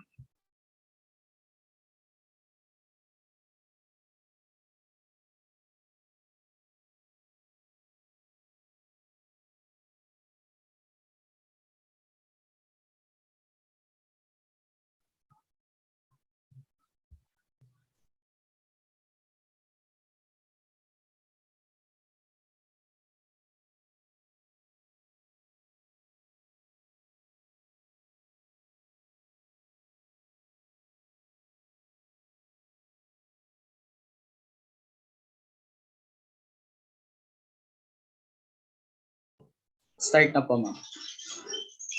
To my classmates who were here, to my co-researchers, and to our dear panelists, a blessed morning to all. So this is our research entitled Socioeconomic and Health Profile of Tricycle Drivers in Tuguegarao City, a basis for an occupational health program. So this was a collaborative effort of 4 groups, which includes our group, the group 7B in the Eastern Barangays, the group of Miss Sheena Lay Ferrer, the group 2C in the Western Barangays, the group 3C, which is in the Northern Barangays, and the group 8C, which is in the Poblacion. So to present to you the introduction up to the discussion of the result in Table 2, here is Ms. Roan Molina to present. Public transportation plays a vital role in trades, commerce, conquest, and social interaction. Tuguegarao is known for its increasing number of tricycle drivers, and it had been one of the vital livelihoods in the city. In Tuguegarao City, besides the benefits given by their respective tricycle operator and drivers association or TODAs, there were no allotted health programs for this group of workers. Tricycle drivers are exposed to various occupational health risks, which raises several health issues. Next slide, please.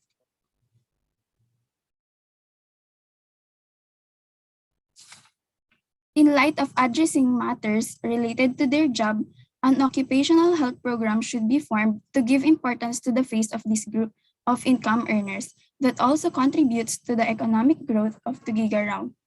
Hence, to institute a municipal program that would deal with such issues, socioeconomic profiling is a tool that can assist in identifying unique and shared characteristics to implement growth strategies, development planning and support, and growing local services. Also, health profiling serves as an integral part in problem identification to cater to health programs prioritization based on the indicators. Next slide, please. This slide presents the statement of the problem in which generally this study aims to assess the socioeconomic and health profile of tricycle drivers of Tuguegarao City as a basis for occupational health programs.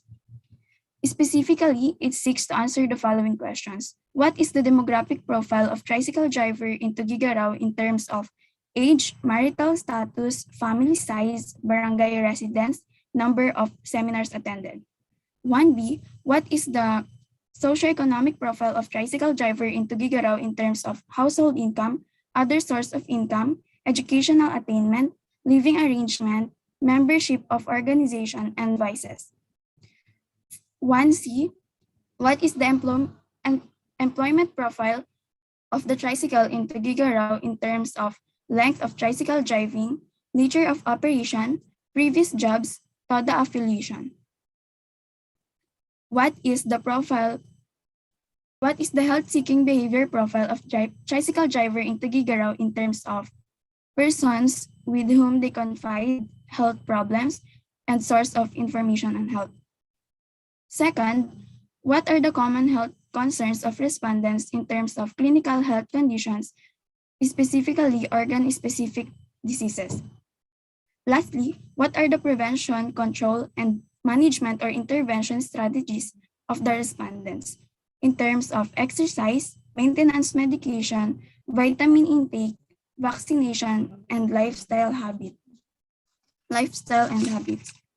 Next slide.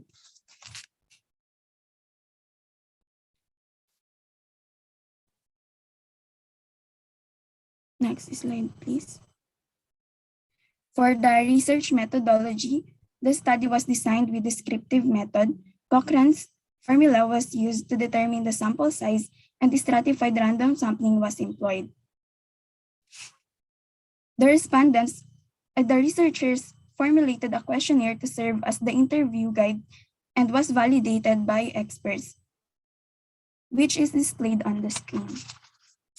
The researchers sought ethical clearance from the Region 2 Trauma Medical Center and was approved, after which the researchers asked permission from the Office of the City Mayor for the conduct of the study. After the approval, the researchers distributed the letter of consent to the respondents to ask for their participation in the study. The researchers then gathered data through phone-assisted interview only for those who have given their consent. Lastly, after data gathering, the researchers recorded, organized, summarized, and coded the data for analysis. This was followed by the writing of conclusions and recommendations. Next slide, please. For our results and discussion, Table 1.1 shows the frequency and percentage distribution of the respondents in terms of age.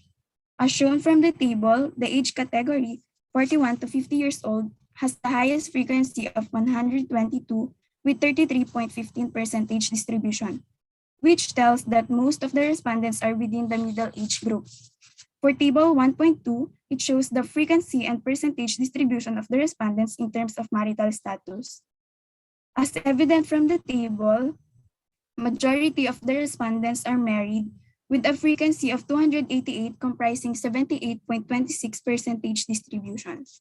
For Table 1.3, it shows the frequency and percentage distribution of the respondents in terms of number of household members. As shown from the table, the category 4 members has the highest frequency of 103. Next slide, please. For table 1.4, it shows that the frequency and percentage distribution of the respondents in terms of number of health-related seminars attended. The table reveals that most of the respondents have no health-related seminars attended, with a frequency of 309, comprising 83.97% distribution. For table 1.5, it shows a frequency and percentage distribution of the respondents in terms of barangay of residence. As seen from the table, the number of respondents is equally distributed to the 4 major parts of the location of the study, namely Eastern, Northern, Southern, and Western Tuguegarao. All categories have a frequency of 92 and a percentage of 25 each. For table 1.6, it shows the frequency and distribution of the respondents in terms of average monthly income. The table shows that most of the respondents are living under a minimum wage, with a frequency of 338 comprising 91.85% distribution. Next slide, please. For table 1.7, it shows the frequency and distribution of respondents' other sources of income. With the presented table, it is clear that majority of the respondents have no other source of income. Next slide, please.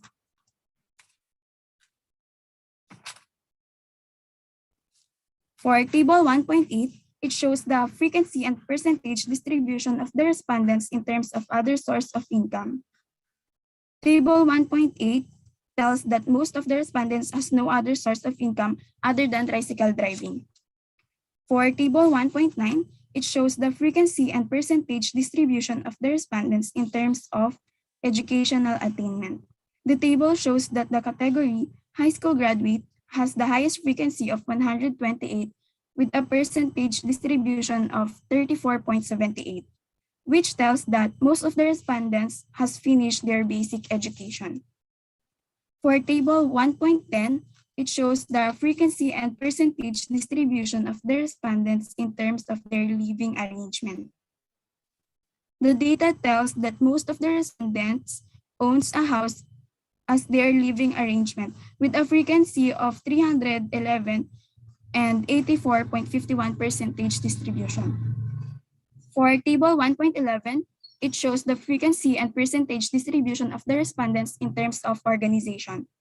As seen from the table, the categories are non-religious, non-others, and religious organization. The data shows that most of the respondents belong to a religious group with a frequency of 254.35% distribution. Next slide, please.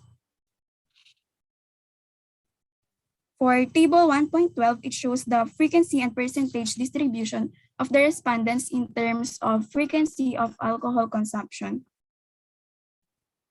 The data tells that most of the respondents consumes alcohol drinks occasionally with frequency of 170 and 46.2% distribution. For table 1.12, it shows the frequency and percentage distribution of the respondents in terms of average alcohol bottle consumption. As in the table, most of the respondents consume an average 2 bottles of alcohol with 249 frequency and 67.7% distribution. For table 1.13, it shows the frequency and percentage distribution of the respondents in terms of frequency of cigarette smoking. The data tells that most of the respondents are not engaged in cigarette smoking, since the category not smoking cigarette at all has the highest frequency of 272 with a percentage distribution of 73.9. For table 1.13.a, frequency and percentage distribution of respondents in terms of average cigarette stick consumption. The table shows that most of the respondents does not consume cigarette sticks. Next slide, please. For table 1.14, it shows the frequency and percentage distribution of the respondents in terms of number of years as tricycle driver. The table reveals that the category 2 to 9 years has the highest frequency of 102 with a percentage distribution of 27.7, which tells that majority of the respondents have just started tricycle driving. For table 1.15, it shows the frequency and percentage distribution of the respondents in terms of nature of operation. The table reveals that the nature of operation category, full-time, has the highest frequency of 280 with a percentage distribution of 76.1, which tells that most of the tricycle driver respondents are working full-time daily. Next slide, please.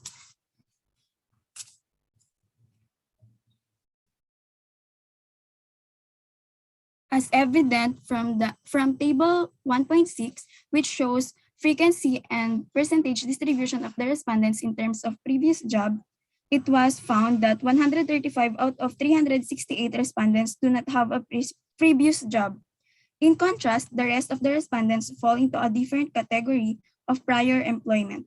The table reveals that the category construction worker, company driver, and farmer with the frequency of 65, 20, and 16, respectively, is the most common previous job of the tricycle drivers, which then tells us that most of the respondents who has previous jobs worked as construction workers. Next slide, please. For table 1.17, it shows the frequency and percentage distribution of the respondents in terms of TODA affiliation. As evident from the table, it can be said that most of the respondents are members of the LITODA because 44 out of 368 respondents were part of it. For table 1.18, it shows the frequency and percentage distribution of the respondents in terms of action to symptoms. The table presents the as seen from the table, most of the respondents resort to self-medication when they feel symptoms. For table 1.19, it shows the frequency and percentage distribution of the respondents in terms of sources of health information. As reflected in table 1.2, it was found that 135 or 36.68 of the total population has multiple sources of health information, such as combination of television and radio, internet, and seminars or trainings and others. This information then tells that majority of the respondents are reliant on multiple sources of health information. Next slide, please. For table 2, it shows the frequency and percentage distribution of the common health concerns of respondents in terms of diagnosed illness. The data shows 166 of the tricycle driver respondents are not diagnosed with any disease. For the next slide onwards, we will have John Kennedy Garcia for the discussion. Thank you. Next slide, please. For the table 3.1, in terms of types of exercise, jogging and running has the highest frequency, which has 96, which result to 26.09%. For the table 3.1a, in terms of exercise regularity, as we can see from the table, 7 times per week, 3 to 4 times per week has the highest frequency, which has 112, which result to. For the table 3.2, in terms of maintenance and medication, we can see here that no maintenance medication has the highest frequency, which is 293 out of 368, which result to 79.62%. Next slide, please. For the 3.2a, in terms of maintenance medication regularity, as prescribed by the physician, has the highest frequency, which is 56, and resulted to 74.67%. For the table 3.3a, in terms of vitamin intake frequency, not taking vitamins at all has the highest frequency, which is 175, which result to 47.6%. For the table 3.3, in terms of vitamin intake We can see here that none, which has the highest frequency of 175 out of 368, which result to 47.55%. Next slide, please.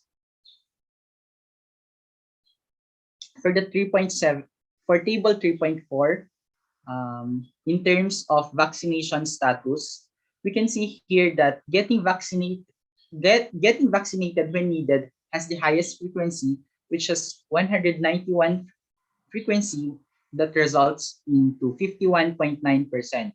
For the table 3.5, in terms of mealtime schedule, always on time has the highest frequency, which has 208, which result to 56.5%.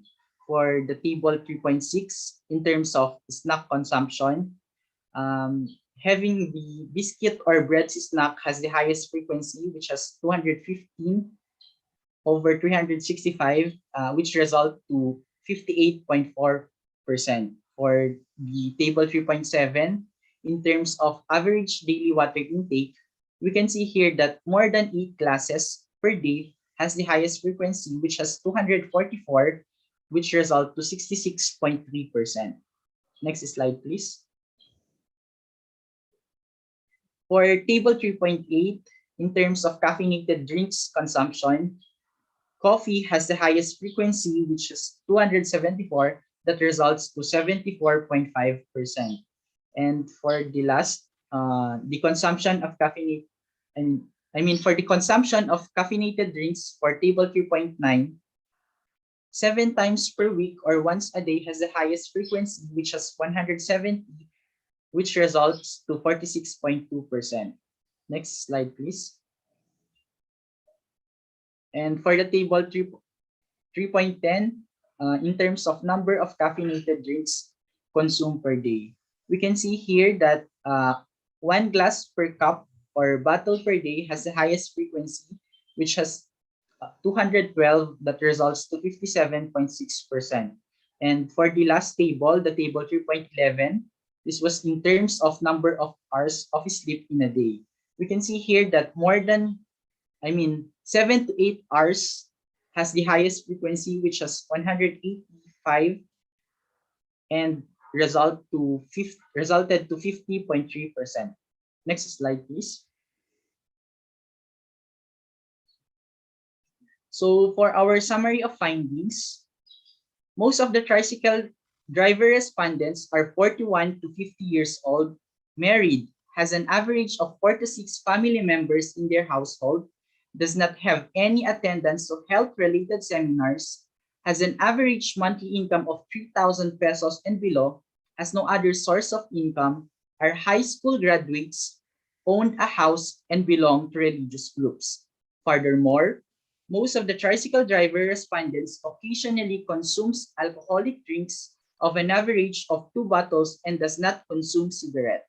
In addition to this, most of the respondents have been tricycle driving for 2 to 9 years range full-time and has previous job. Interestingly, most of the tricycle driver respondents result to self-medication when feeling a symptom, uses television as source for health-related information, and has no diagnosis of any illness. As to prevention, control management, and intervention strategies, most of the respondents exercise through running, jogging at least 1 to 2 times a week, does not have any maintenance and medication, does not take any vitamins, and get vaccinated when needed. Always on time during mealtime schedule, consumes biscuits or bread as snacks, drink more than 8 glasses of water a day, consumes coffee 7 times per week or once a day, and sleeps at least 7 to 8 hours a day. Next slide, please.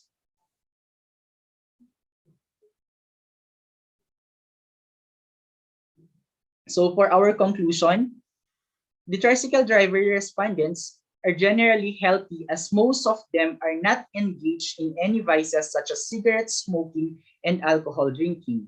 Furthermore, their excellent health profile may also be accounted for their prevention, control, and management strategies such as drinking more than 8 glasses a day, getting vaccinated, daily exercise, on time during mealtime, and complete hours of sleep.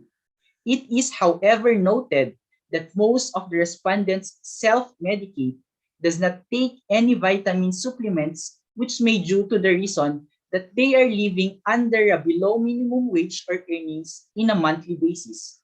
This may disable them to buy vitamin supplements. Next slide, please. So for our recommendations, in light of the findings and conclusion of the study, the following are the recommendations of the study. First, there must be a qualitative study on the life experiences of the tricycle driver respondents in their course of experience to the nature of their work. Second, assessment on the level of knowledge of respondents regarding health concerns must also be conducted. Third, a qualitative study on issues and concern among tricycle drivers in terms of healthcare services must also be conducted. And last, the local government unit must provide a solid healthcare plan for tricycle drivers in Tuguegarao City as they are considered as primary transporters for citizens. So this is all our presentation. Our dear panelists, we are now ready for your recommendation, suggestion, and comments. Thank you.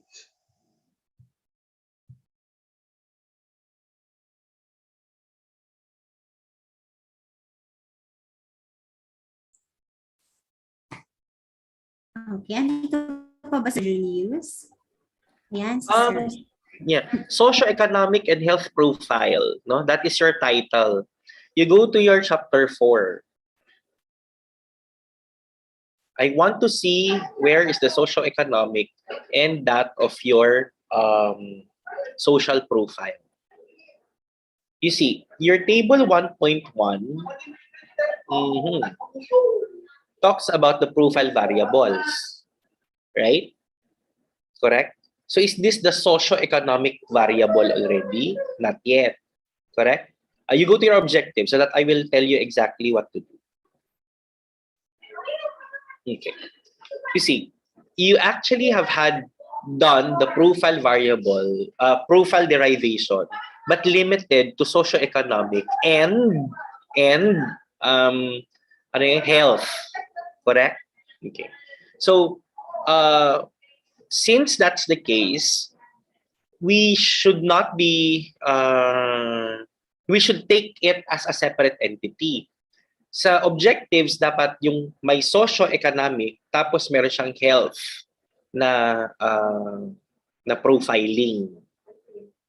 Kasi mapapansin nyo dito, yung item number 2 and item number 3, this is the health. Correct? Pero pwede ring health, yung health-seeking behavior. No? So ito yung research na hindi mo pwedeng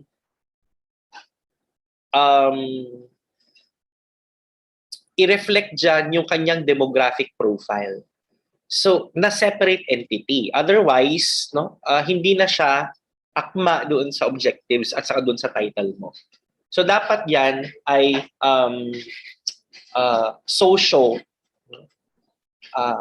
socio-demographic.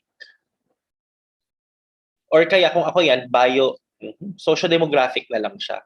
Yung what is the socio-demographic profile. Okay. So yung socio-demographic mo, remember, ang pinaghalo mo ay yung demographic at saka yung social variables. Ang number 2 mo dyan would be the economic profile. Under economic, you include employment. Like, do you understand? I wonder why under socio-economic variable, vices is included there. So vices is a social variable or vices is an economic variable. Pag umiinom ka ba? Hindi kasi yan eh. No? I mean, kung ako yan, that would be lifestyle and kung lifestyle, hindi yan vices. No? Lifestyle, ilagay mo na lang yan sa socio-demographic. Okay na? So, ang number 1 mo ay socio-demographic. Number 2 would be your economic kasama yung employment. Correct?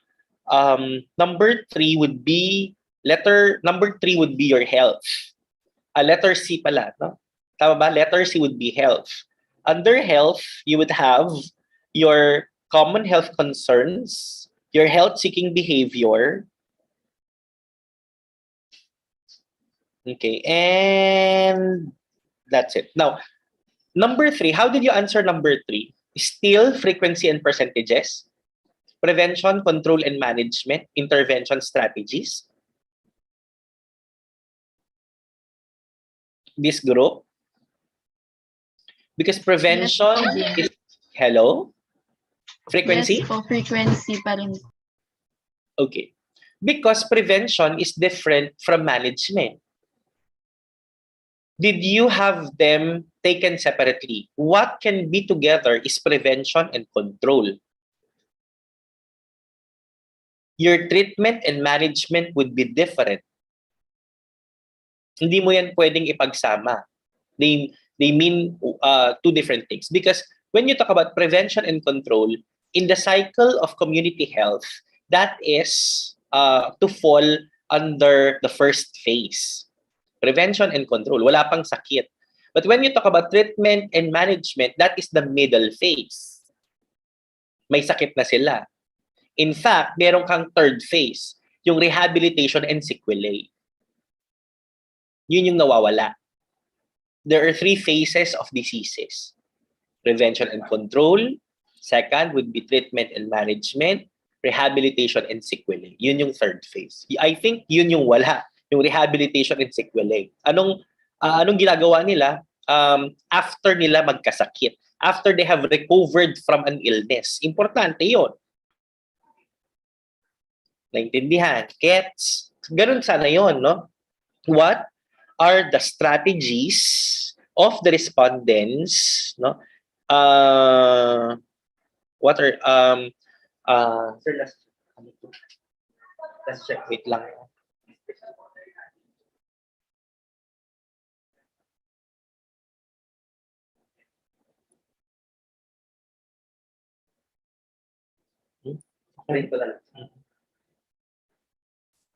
Ano yung sinasabi ko kanina? Yun. What are strategies of the strategies ito, di ba? What are strategies of the respondents, no, on occupational on occupational diseases, no, along the areas of letter A, prevention and control. Letter B, treatment and management. Letter C, rehabilitation and sequelae. Ganun sana.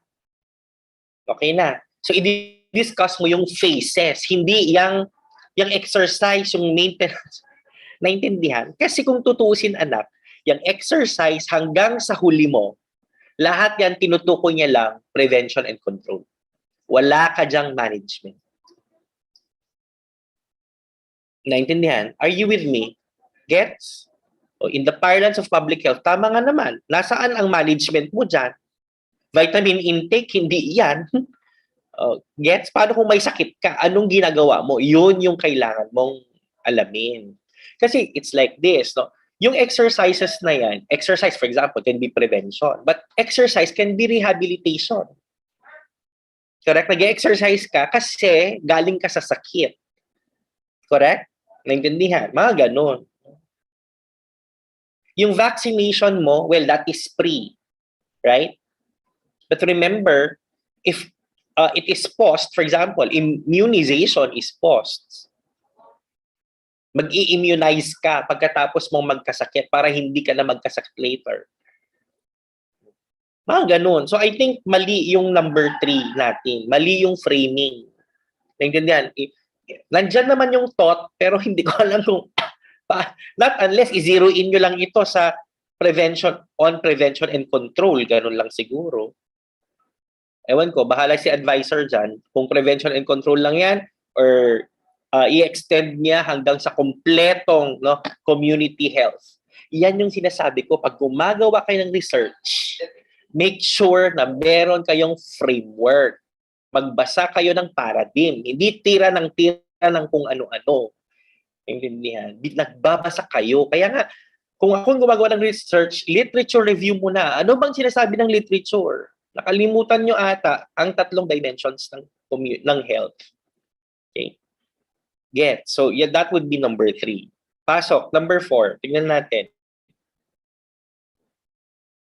So, i-realign nyo lahat yung mga profile, biodemographic, tapos economic, tapos health. Okay na? Under health would be yung common health concerns, tapos yung health-seeking behavior, right? Tapos yung what are the strategies of the respondents along the areas in occupational diseases along the areas of ABC. Okay, number 4. Anong number 4? Wala na? Yan lang? Parang is there a significant channeling? Ganun ka pa kanina, di ba? Wala na ba? Walang ganon. Am I talking to people or Wala anyone po, yun? Director. Okay, wala. Okay, so if that's the case, no, na ito lang, hindi mo naman kailangan ng sampling design. Correct? If I ask the group now, what was your research design muna? Your research design was? Anong research design mo? Descriptive po. Descriptive what? Ang daming descriptive. Descriptive, o, diba? Ang dami. Descriptive survey, descriptive inferential, descriptive correlational, descriptive analytical. Alin doon? Malamang descriptive survey lang to. Diba? Okay. So, pag descriptive survey, frequency count and percentages, pwede mong ilatag ang rank. Naintindihan? Frequency, tapos ranking. Pwede yan. Kasi descriptive survey lang siya. Okay. Now, next is, what was your sampling design? Ano naman ang sampling design mo? Stratified random sampling po, Direk. Okay. Bakit ka mag-stratified random sampling? Eh, wala ka namang inferential. Pero ideally, stratified random sampling sana. Naintindihan?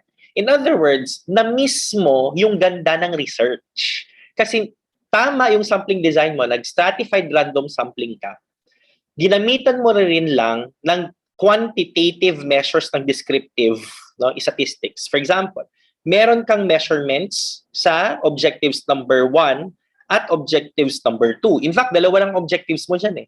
Correct? Kasi objectives number 1 mo, objective number 1 talks about profile ABC. Your number 2 would be your prevention, tawag dito, yung strategies nila. Correct? Bakit hindi tayo kumuha or gumawa ng objectives to marry objective number 1 and number 2? For example, is there a significant difference on the strategies of the respondents on occupational health when grouped according to profile variables? Ang dali. That is simply analysis of variance. Ang dali niyan. O di, ang ganda sana ng research. Kasi ito yung sinasabi ko. Yes, ma'am. Actually, meron silang suppose na ganong question, pero nakatatlong statistician na sila. 3 ba, Leica? Hindi nila ma-run yung data nila because number 2 objective, ang kanilang questionnaire ay naka-categorical din. Yun yung problema. Kasi pinag-mix-mix, kaya nga dapat yung the data gathering tool is as good as the data you get. Kung mali yung questionnaire, talagang mali yung makukuha nating mga datos. Correct? Kasi kung mag-i-inferential ka sana, pwede naman. Naintindihan? In other words, pwede mo yan. No? Is there a significant difference on the, kung sana, no? Kung is there a significant difference on the strategies on community health when respondents are grouped according to socio-demographic and employment? Wag mo na i-run yung common health. Correct? Pwede yon. Yung A and B lang, wag na yung C. Pwede yon. Oh. Kasi ang hindi mo lang mararan, yung letter C. Kasi nga, mali yung pagkakaano mo. Gets? Sana ganun. Pero ang problema natin, yung number 3 niya, ewan ko, mag-usap kayo ng advisor kung gusto niya pa rin i-proceed, naintindihan, yung number 3 until the level of rehabilitation. Or kung hindi, mag-stop siya under the level of prevention and control. But even then, no, I will have to suggest you proceed with objective number 3 kasi napakasimple ng papel. Naintindihan? I mean, ang bilis-bilis nito anak, an elementary student can do this research. Para kahit papaano, kompleto naman yung recados nito, may statistics kasi napakasimple niya. Pwede mong i-run yung number 3, no? Kunwari, prevention and control lang, no? Prevention and control with that of profiles A and B. Wag mo na i-run yung C. Pwede yan. Okay? Gets? Kaya, naintindihan? Ganyan maglaro ng datos, no, sa research. At gawin nating powerful. Pumantay kayo sa iba. Naintindihan? Huwag lang survey, madali ng survey. Hindi, nag-iisip kayo. Sana nung sinabi nung statistician, hindi niya ma-iran. Talagang hindi niya i-run. Kahit anong ipilit mo, hindi niya talaga kayang i-run. Pero ano pong alternative? Kung gusto mo itong A and sa bagay, hindi niya naman din alam kasi nga, yung pagpo-profile mo ay iba nga. I mean, A, B, C, D. Pwede bang A, B, C, D sana. Correct? But anyway, ayusin mo yung chapter 4 mo, tapos include mo magparan ka ng stat. Mabilis lang yan. Para makita natin kung merong ng pagkakaiba. Naintindihan? Importante kasi nating malaman yun eh. Kung merong significant difference, yung kanilang prevention and control or kasama nyo yung 2 parts pa with that of the profile variables para maging specific yung ating recommendations. Kasi katulad nito, anong i-recommend mo dyan? Diba? Ano sabi mo, reduction of family size, pagpapatayin mo lahat sila, yun ba yung i-recommend mo? Hindi. Correct? Kung meron sa ating statistics, doon mo makita, okay, ito yung mga significant na variables. Correct? At dahil may relasyon, itong variable na to sa kanyang variable na yan, ano ang recommendation natin? Ganon ang kanyang takbo dapat. Okay na. Gets? Naintindihan nyo ba? John Kennedy, naintindihan? Okay. So anyway, mag-consult kayo kay Ma'am Jinky kung anong gusto niyang future ng paper. Okay. In other words, I will not chapter 4 again, no? Would talk about 3 parts: presentation, discussion, and then interpretation. Correct? Pag ganito kasi, limited ang magiging interpretation mo kasi nga survey ka lang. Hindi mo pwedeng interpret. You know the problem with you guys, no? Kahit pagdating sa demographics, bigla nyo siyang ini-interpret. Mali kaya. Naintindihan? Because the aim of your demographic variable is supposed to be just to introduce who your respondents are. Correct? For example, in terms of marital status, mas marami ang tricycle driver na married kesa sa single. And why do you need to interpret that? Correct? Naintindihan? Anong kinalaman ng tricycle driving sa marital status? Wala! Naintindihan? Ang sinasabi lang natin, ito yung aming mga respondents. That's the only thing about profile variable. Introduction of your respondents, nothing more. Except when you talk about very peculiar findings, example, in terms of your health-seeking behavior. No? Under health-seeking behavior, ito yung napansin namin, naintindihan? Bakit? Kasi yan, kailangan na natin yung i-deduce, no? Kailangan na nating ipaliwanag. Pero hindi yung mga areas na mga age, sex, mga ganun. Gets? Kanina, sabi niya, living arrangement. And so, sabi niya, kung may solo parent, may divorce, anong kinalaman ng living arrangement sa pagiging tricycle driver? Wala. No? Huwag niyong piliting may asosasyon kung wala naman. No? Because in the first place, hindi naman kayo nag-associate, hindi nga kayo nag-statistics. Sana, kung may mga associations ito, i-reserve nyo yung mga discussions na yan para answeran yung inferential objective. Yung inferential objective, yun yung sinasabi na meron bang relationship? Doon ka mag-discuss. Doon ka mag-discuss ng mga relationships na yan. Pero pag profile lang, wala. Naintindihan? Okay. Example, membership of organization. Bakit sasabihin mo, ano naman kinalaman ng membership of organization? Correct? Doon sa tricycle driving. Well, all of them are members of the TODA. Period. That is laid. No? So inuulit ko sa lahat sa inyo, hindi ini-interpret ang profile variables not unless it is a peculiar characteristic, unusual, that we are going to profile them. Example, your health-seeking behavior, you explain that. Because it's very unusual that we are going to have it part of the profile variable. Ganon. Okay? Naintindihan? Okay, so in other words, no, pa-consult muna kay Ma'am Jinky kung pwede, tapos i-revise yung chapter 4, correct? Base doon sa sinabi ko. Kasi ngayon, makikita mo, o nga pala, no?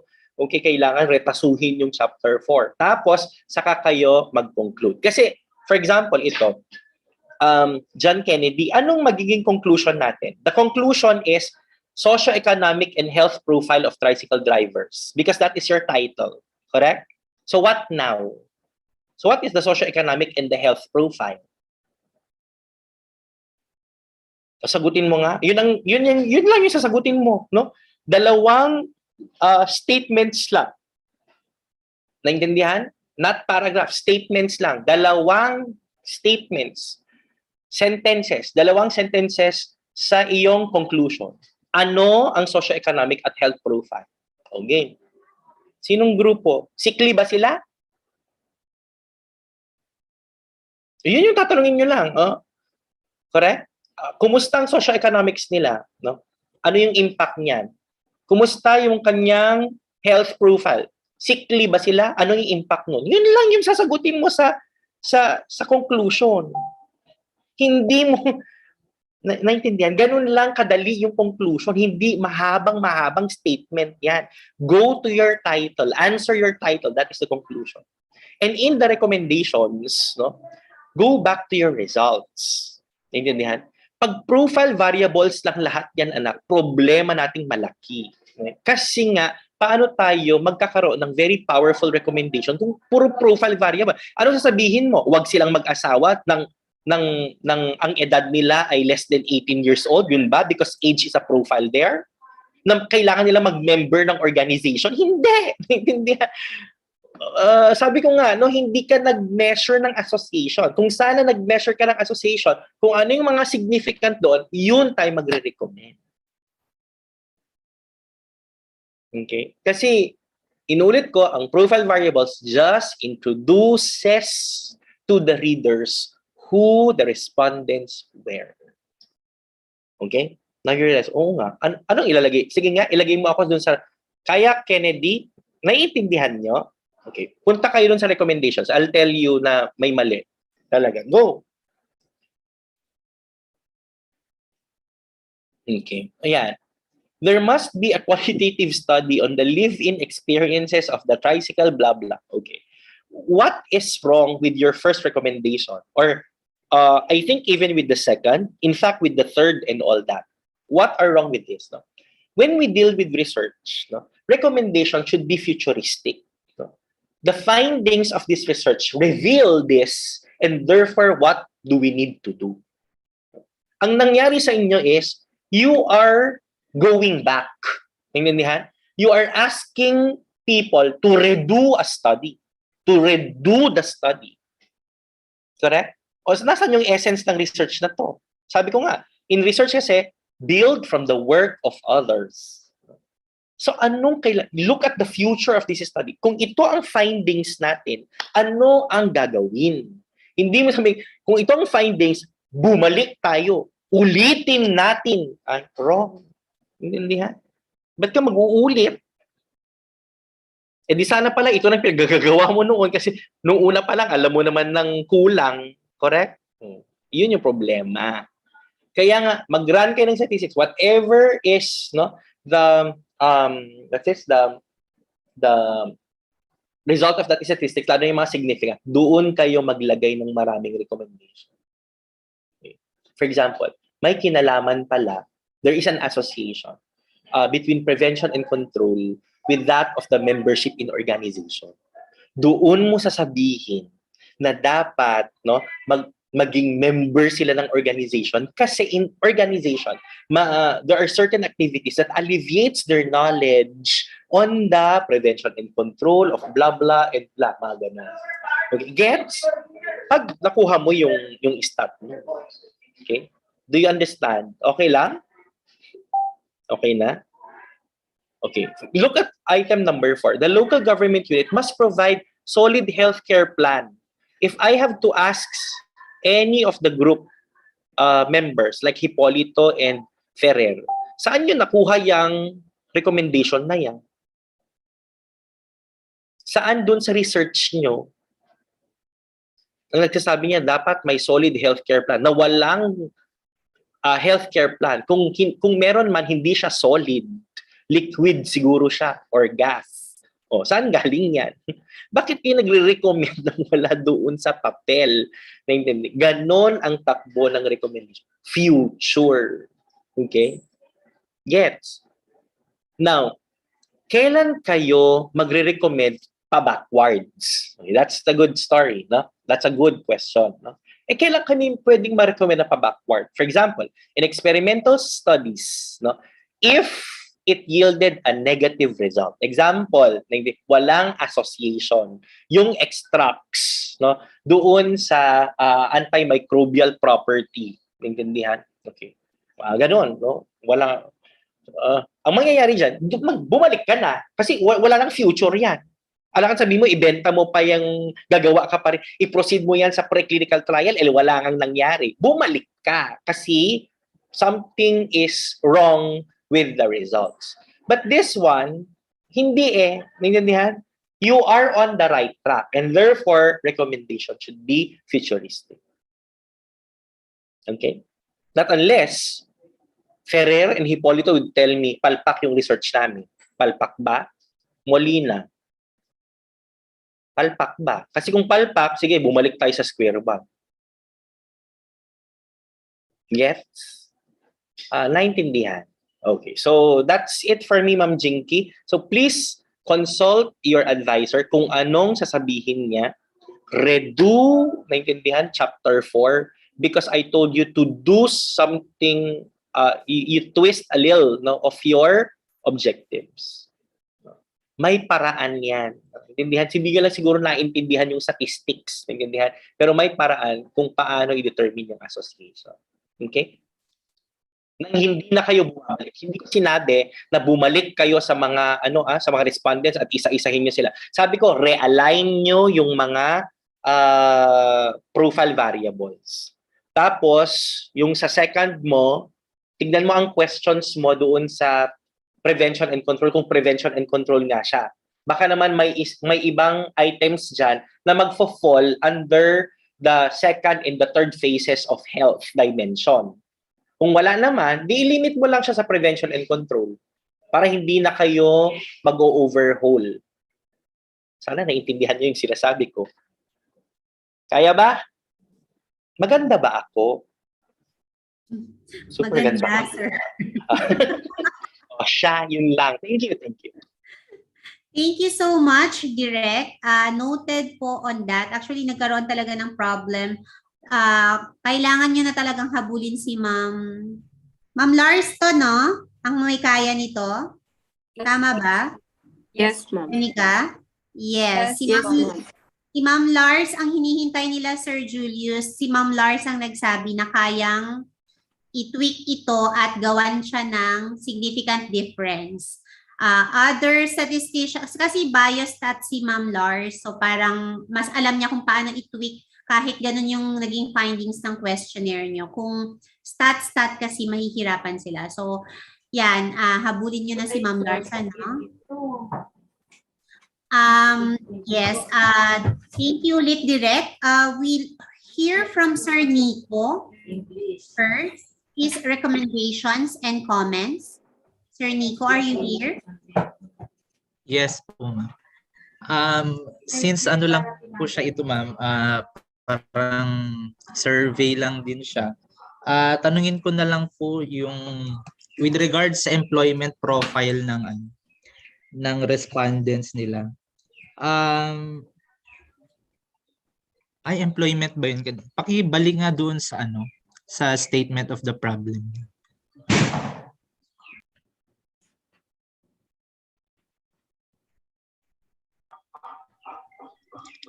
By the way, ilang toda pala ang na ano ninyo, na gather ninyong ano?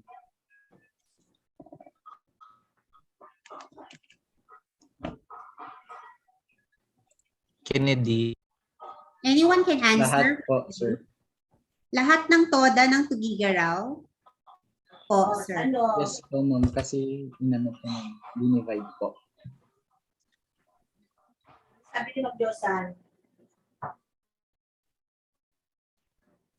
Sabi ni Mag-Diyosan.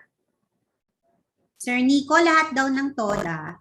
Dito sa let of ilang, yes ma'am, gaano katagal yung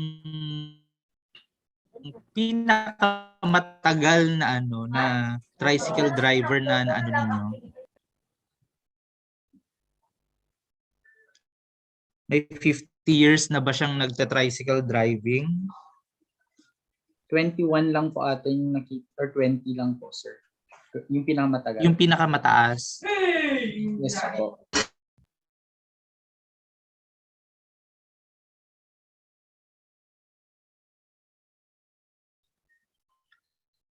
And then dun sa source of income, may iba ba silang source of income? Sir, yung iba po meron. Pero karamihan po sa kanila yung ano lang po, yung pagpapasada lang. Other than that, wala na talagang iba? Wala na po, sir.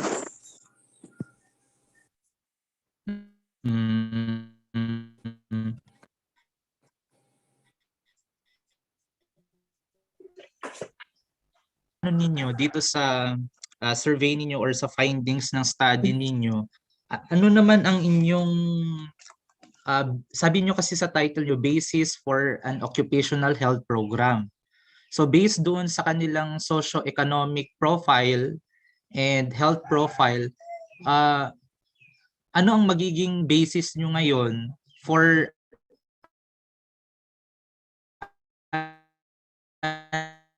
an occupational health program?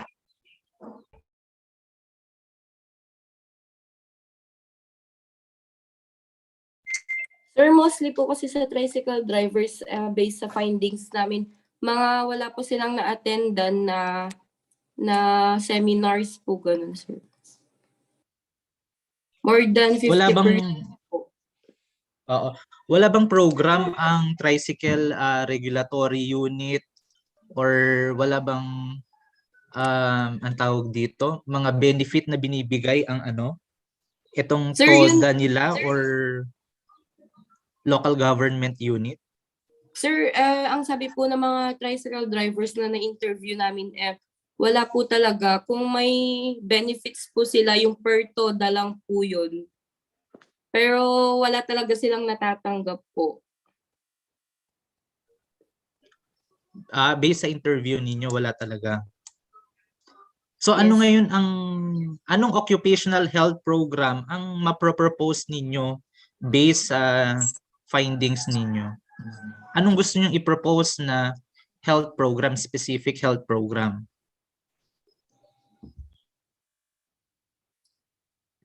Sir, yung ano na lang, yung pwede po ngayon, halos marami po kasi sa kanila, takot pa sila magpabakuna, ganun, sir. Yung hindi pa nila masyadong alam yung mga benefits sa pagpapabakuna, sir. Occupational health program. Occupational health program.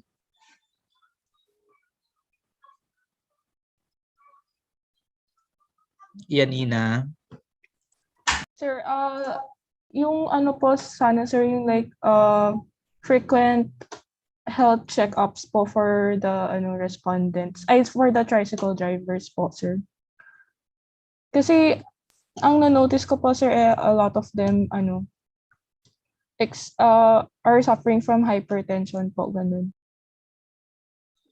So hypertension based sa health profile, majority are hypertensive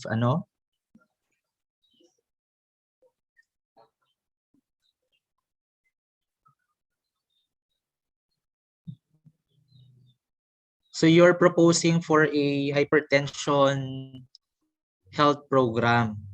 Mm. Meron ba sa ano ninyo yon, sa recommendation ninyo? Sir, or pwede rin po yung just a general check-up po for for the tricycle drivers. Kasi when we ask them kung may any kind of health program po for them, wala po talagang pino-provide yung CP, sir. And Okay. addition to that, sir, is more on them kasi is nagsa-self-medicate lang po. So, baka po pwede po talaga yung check-up po. Free if possible po, sir. Yung medical check-up. Okay. Yes po, sir. So, Well, sir, ang last question ko na lang is, ano naman yung impact nito ngayon sa inyo as students? What do you think na anong magiging impact ng study ninyo ngayon? Or effect sa kanila?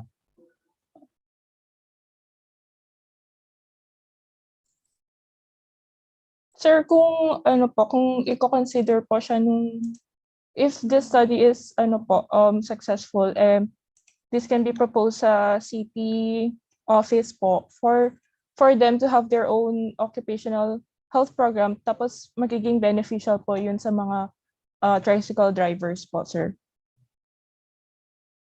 How?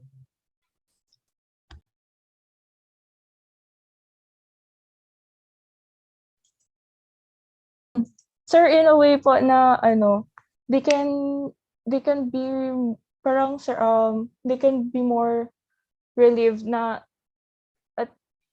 they can be more aware of their health po, sir. Na if they can still continue to be a tricycle driver, even if kung they are experience this kind of sickness, ganun po, sir. And by doing that, anong goal mo ngayon sa health profile nila? Syempre to improve yung kanilang health profile. So, thank you for this study, no. Maganda naman siya actually. Yun nga lang, sabi nga ni Sir Julius, we cannot conclude something unless na meron tayong relationship or association para magbigay tayo ng further conclusions. So yun lang po sa akin, Ma'am Jinky. Thank you po. Thank you so much, Sir Nico, from Ma'am Bea, her comments and recommendations sa study. Okay. Gusto ko sana siyang anuhin, ma'am, step by step. Kaya lang, para Sige lang, ma'am. Sige lang. Hindi, para hindi ko na makalimutan yung sinabi ni Sir Nico. In relation to occupational health program, no? Ganito kasi, guys. Kapag sinabi mong occupational health, ibig sabihin nun, ano yung mga ano ba tawag dito? Ano yung mga nakukuha nating sakit that is related to your occupation? So if you are a tricycle driver, you are more exposed to what kind of health risk. So, ipagpalagay natin na ang tricycle driver is a healthcare worker.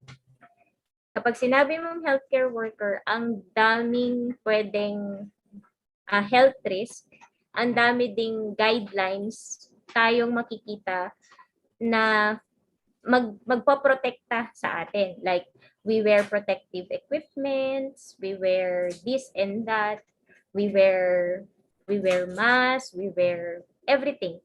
Diba? Specimen collection and handling pa lang sa atin, ang dami ng tawag dito. Ano bang tawag doon? Laboratory safety na sinasabi natin. Tama ba? Tama ba? Guys? Ganon din sa occupational health. Pagka sinabi natin na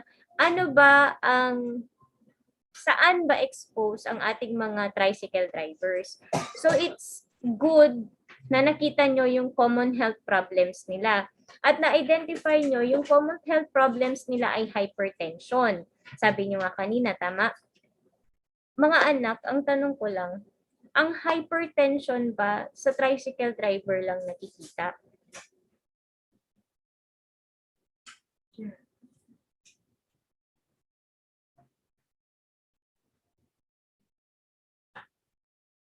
Hindi, di ba? Whether it be employee ka ng something or health worker ka or whatever ko, ano man ang trabaho mo, hypertension is seen across all occupation. Kaya hindi mo pwedeng sabihin na magpo-propose ako ng program along hypertension pagdating sa tricycle drivers. Kasi I cannot associate hypertension to tricycle drivers alone. Tama ba? So yun yung gusto naming ipalabas sana sa inyo. Yun nga yung punto ni Sir Nico. So based dun sa findings ninyo, ano pwede nating maipropose? Diba? E tinanong nyo lang naman sila, ano ang common health problems? What could have been asked dito sa ating questionnaire would be, ano ba yung mga na-experience nyo or nakikita nyo, unahin muna natin, ano yung risk and hazards na nakikita nyo sa trabaho ninyo? Is yung smoke belching, hazard ba yan? O na i-relate natin siya doon sa common health problems. Ilan sa mga tricycle drivers nyo ang merong respiratory problems? Gets nyo? Risk or hazards pagdating sa accidents. Mga ganyan. Ano pa ba? Kasi, gusto sana nating mag-propose sa mga tricycle drivers kasi wala talaga silang program on occupational health. Unlike sa ibang mga trabaho, meron yan.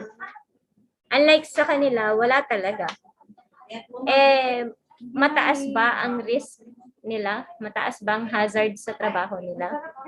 Ang mga construction workers actually may occupational health program sila or may identified nila yung hazards nila. Pero bakit ang tricycle drivers wala? Diba? Yun yung gusto naming malaman. Yun yung pinopropose ninyo dito sa study ninyo. Which I think is, I don't know if nasagot. Kasi ang na yung original, ma'am. Akin na yung photocopy.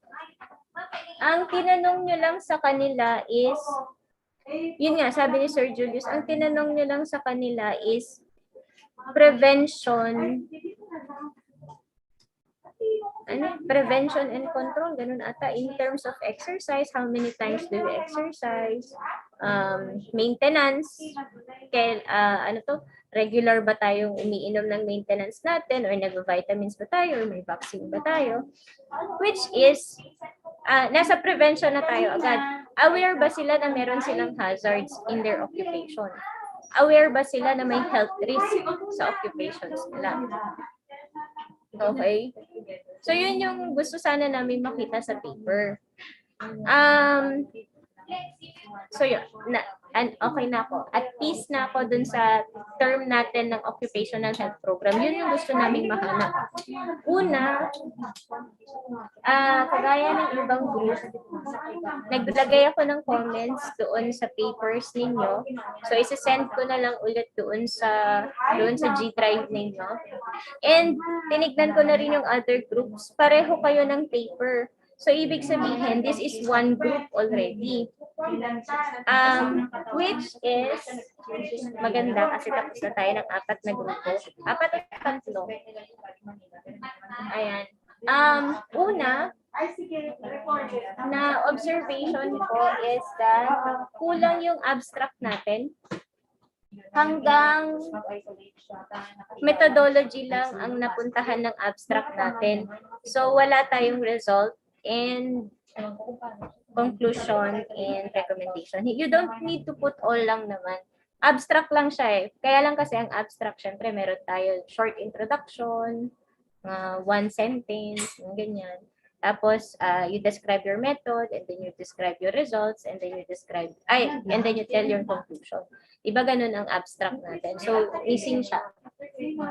And then, ayos na lang, may mga technical issues tayo like indentation, konting grammar, pero kayang-kaya na yan ng grammar. Tapos may mga comments ako, pakitignan na lang doon sa paper. Let's go to your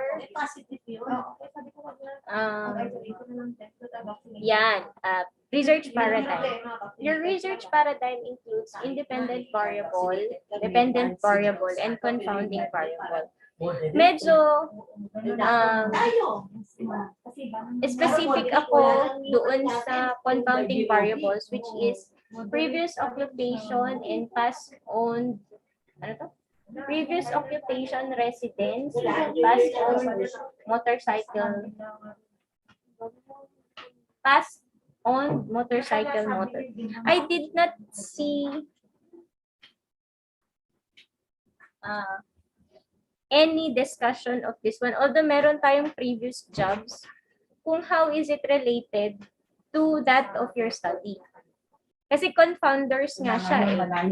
Nakalagay pa nga siya sa research paradigm niya. Pero kahit sa ano ba tawag dito? Kahit sa review of related literature natin, hindi ko rin siya nakita.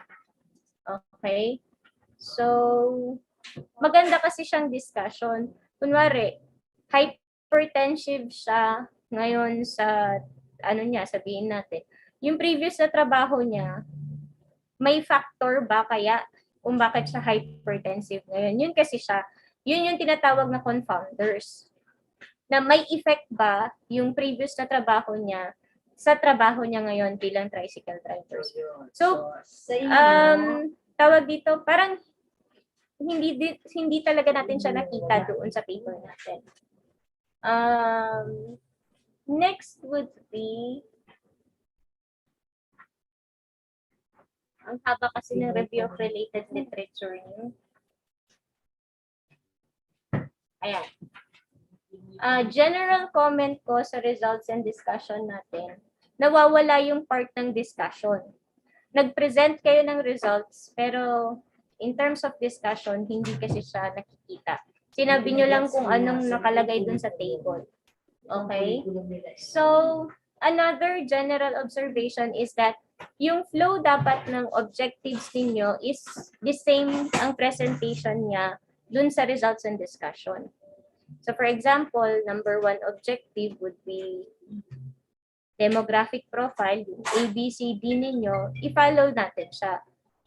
Ay, palagay naman ako sa objective, guys. Hello? Sir? Yan. Hindi ka pipick up I have a problem with table number 1.3, that is family size. Ang nakalagay dito, family size, ang nakalagay doon sa table nyo is number of household. I believe magkaiba siya. Tama ba? Kasi when we talk of number of household, ilang household o ilang pamilya ang nakatira sa isang bahay. Yun yung number of household. Tama ba? Thank you. Uy, guys. Tama ba? Yes po, ma'am. Okay. So, nakakaloka dito. 12. There are 12 number of households. So, imagine nyo yun. This should be changed. Kung family size ang pinag-uusapan natin, ilan ang size ng pamilya? Ibig sabihin, gaano sila kadami sa isang household? Yun yung gusto nating iparating. So, kung 12 sila, ibig sabihin, 10 yung anak nito. Gets natin? Yung nanay, yung tatay, tapos 10 anak. They are 12 in the family. Not the number of household. That's table 1.3. Number of seminars attended, ano to, within the year, all throughout their lives, bilang isang tricycle driver, number of seminars with regards to tricycle driving, yun ba yung gusto nating malaman? Yeah.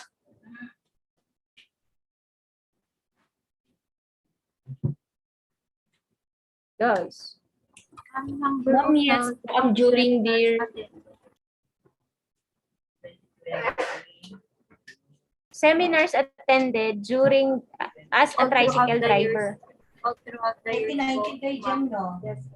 Pakilagay na lang siya kasi masyado siyang general. Number of seminars attended. Mali mo, nag-attend pala ako ng seminar pero COVID-19 pala ang inattendan ko. Kasi yun ang uso. Not as a tricycle driver. Okay? And then we go to socio-economic. Under socio-economic, naglagay tayo dun ng vices. Etong vices na sabi kanina ni Sir Julius, pwede kasi tayong maglagay dito sa part ng dito na sa kabila. Hindi natin siya ilalagay sa socio-economic. Pwede siyang lifestyle. Kasi meron pa yung inano ko dito eh. Eating habits is a lifestyle. Vices, kung umiinom tayo, we smoke, ganyan. Those are lifestyle. Actually, pati exercise, lifestyle. Okay?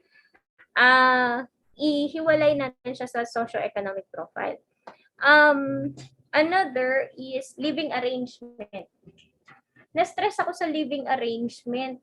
Hindi ko, yun pala, ang gusto nyong malaman ay kung sa kanya ba yung bahay, owned, not owned, or rental. Meron tayong term dito, hindi ko alam kung ano, but it's not living arrangement. Pa-check na lang. And then, membership of organization, nakalagay dito, non-religious, religious, at saka non. Ayan, living status. So, 100 respondents doesn't go to church. As in, religious and non-religious organization lang siya. So, parang, ewan ko, nakulangan ako sa number of items siguro under this one. And then, nasaan pa ba yung may comment? Barangay residence. Ang nakalagay kasi dito sa barangay residence nyo, we have Eastern, Poblacion, Sentro. Na-stress ako mga anak kasi 92 per ano bang tawag doon? Cluster? Cluster? Yes po, ma'am. Oo, ginawa niyo siyang per cluster. Tapos meron I don't know. Can we do it na barangay talaga siya? Like in Toda kasi, there are 2 or 3 Todas, there are 2 or 3 barangays under a Toda, tama? Right? Like, yes po, ma'am. Anapunan is, like, ito Ka-Toda, mga ganyan. So, Pataggaman, anong mga to? Basta, ang aware ako na there are 2 or 3 barangays na kasama sa Toda. Or kahit hindi man siya, kahit ito ang Toda niya, maybe he belongs to another barangay. Tama ba? Yes po, ma'am. O yun. Kasi na-stress ako dun sa number of Todas nyo na pare-pareho. I do believe na nag-stratified sampling kayo. That's why it's 92, 92, 92. No? Baka pwede naman nating ilagay kung saan talaga silang barangay nandoon. Which reminds yes, ma'am. me. Bali po, meron po kaming table po talaga nung yung per barangay po, ma'am, na nilist po namin, na nakuha po namin sa respondents namin. Pero yung sa statistician po kasi namin, yan po yung nilagay niyang table na classify niyo na lang po as Eastern, Western, Poblacion, and Northern po. Pero sa CMO wala. Ma'am Jinky, anong palagay niyong mas tama? Or baka pwede natin tanggalin na to kasi meron Pwede naman namang kayo. nakagadon pa rin, parang sa statistician, ma'am. Pero i-include natin another table, another column, under Eastern, ano yung mga barangays, Barangays. na doon. Oo. Oo. So may additional tayo kasi parang, ano nga ang doon? Oo, parang anong significance naman nito? Parang ganun ang dating niya. Para lang makita kung saan nanggaling yung mga nasa Eastern. Since 4 kasi kayo, di ba? I was expecting na individual ito, per group ito na discussion, pero inaswan nyo na kasi siya. So, iba kasi ang discussion ng nasa sentro kasi sila yung, ewan ko, I don't know, pinag-isa nyo na kasi. So, hinahanap ko din sa review of related literature nyo yung, kunwari, ito ang Tuguegarao City, meron siyang 49 barangays and it has the following quotas and etc. etc. Which is, nakita ko lang discussion nyo about Pengeruyu study. Yun lang yung nabasa ko. And then, something about Tuguegarao City. So, yun. Gusto ko sanang makita din yung discussion about the city. Why is it, anong tawag dito? Why is it the local of your study? Ano ang problema niya? Mga tipong ganun. So, ayun, nasabi naman na yung about sa conclusion natin at saka sa recommendation. So, hindi ko na siya kailangang ulitin. Pero kasama din sana siya sa observation ko. Yun lang. Pakiayos yung pagkakasunod-sunod ng objectives natin. Tapos, kulang talaga tayo ng discussion. So, hindi natin ma-relate kung bakit, kung regular smoker ba si tatay, anong kinalaman niya sa health problems niya, or sabihin na lang natin in relation to his occupation. Paano tayo makakapag-propose ng program along occupational health with the results that we have. Yun yung gusto nating palabasin. So that's it. Okay na po ako, Ma'am Jinky. I will be sending yung mga comments ko sa drive na lang. Please make Ma'am Bea an editor. Or Ma'am Bea, send mo na lang sa akin para isend ko sa kanilang lahat. Sige, Ma'am. Hindi ka makain. Sige, Ma'am. Sige. Okay. So, for the finale, actually, hindi ko na binasa ulit yung paper ninyo as one. So, I will again start from the very start. So, sa title page natin is, hindi na tayo December 2021 dyan. And then, ito yung updated, yung chinek ko. Parang 4 na beses lumabas yung approval sheet. Kasi 4 yung grupo. Wag nyo nang i-4 na beses yun. Isa na lang, okay? Isang approval sheet lang. Kasi inaswan na nga natin ito. And then, yun, the same observation as Ma'am Bea, yung abstract niyo, there should be no in-text citation dito sa abstract, dun sa introduction part niyo, and dapat isang paragraph lang siya. Also, it ended hanggang dun lang siya sa ating method. Hindi ko alam kung nakalimutan ninyong lagyan ng results and conclusion itong part na to. But put your results and conclusion. I don't know if, ang alam ko nagbigay ako sa inyo ng pointers on how to do your abstract nung nawalan tayo ng Zoom connection last time. Also, yung chapter 1, ganun, number 1 tayo, Hindu. Again, the same as the other groups, wrong yung citations ninyo. Hinighlight ko lahat dito. And then for the statement of the problem, generally the purpose of, walang past tense yung purpose na yan. Hindi natin sinasabing purpose. And then same kay Ma'am Bea, this should be living status tayo. Although I think nung last defense kasi ginawa nating living arrangement ito. I'm not sure. And then ibalik ang Ano yung objective number 4 na tinanggal natin? Leika? Is there a significant difference between the common health concern when group according to profile variables po, ma'am? Hindi na, ang gustong makita na lang dito, kung kayang i-run yun ni Ma'am Lars, ipa-run nyo.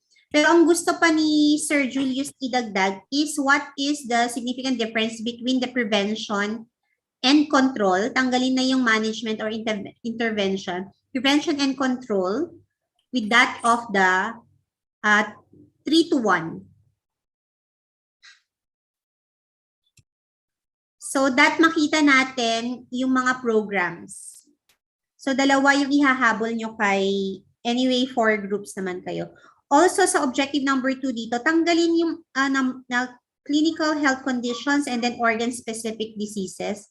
Number 2 na lang siya ng what are the common health concerns of the respondents.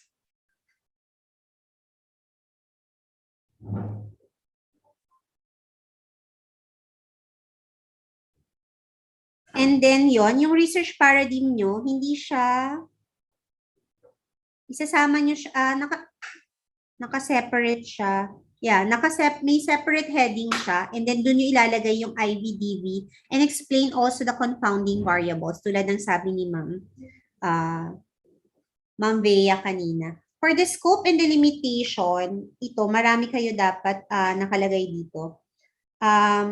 Ibalik nyo siya ng descriptive inferential kasi ibabalik natin yung inferences ninyo.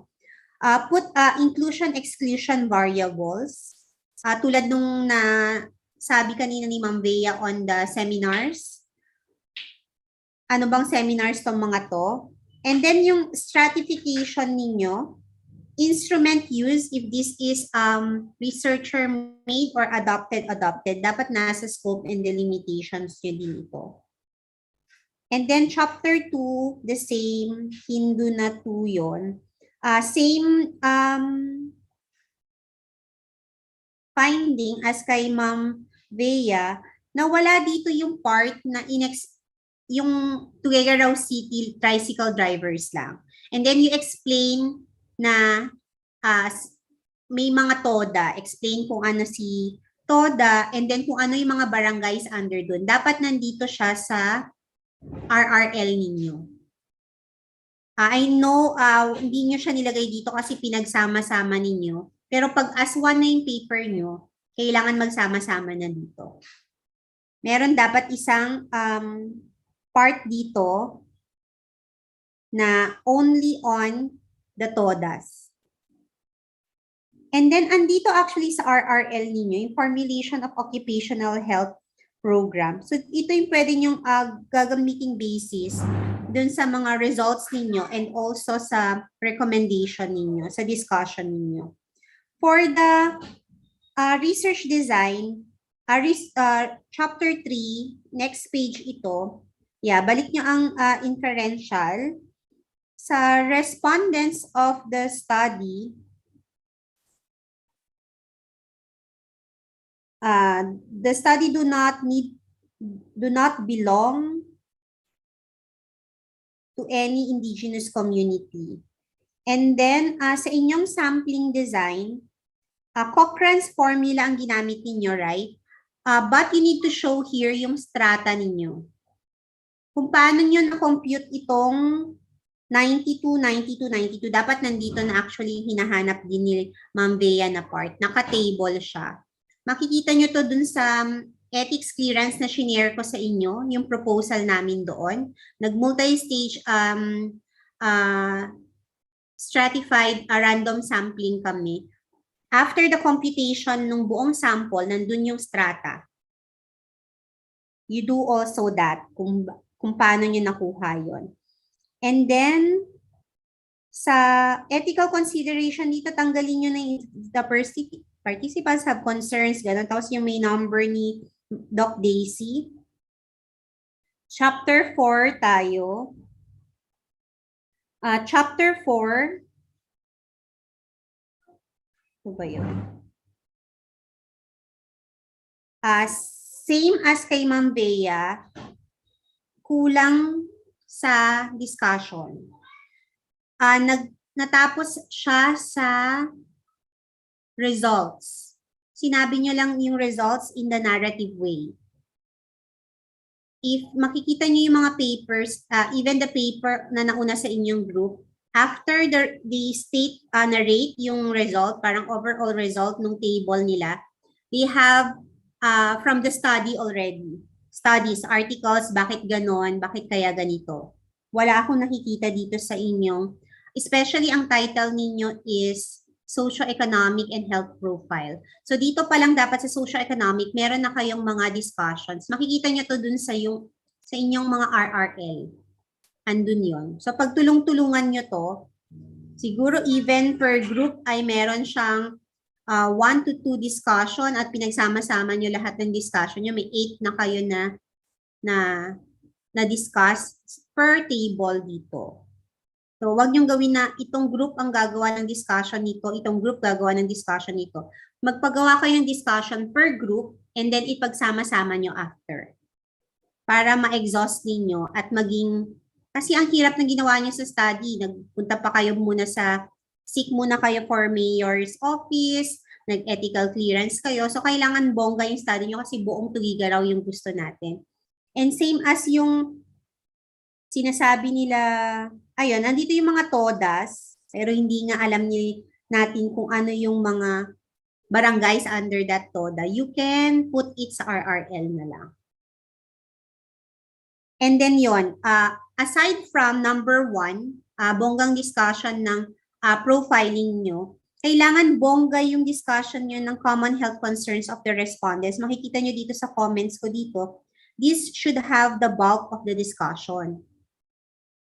So aside from yung sinuggest ni Ma'am Bea kanina, na dapat alam ninyo kung ano yung mga occupation-related health problems nila, yun ang mga i-checklist nyo dito. Another recommendation, you can already categorize yung mga health concerns nila. Di ba naka-organ specific kayo, sabi nyo.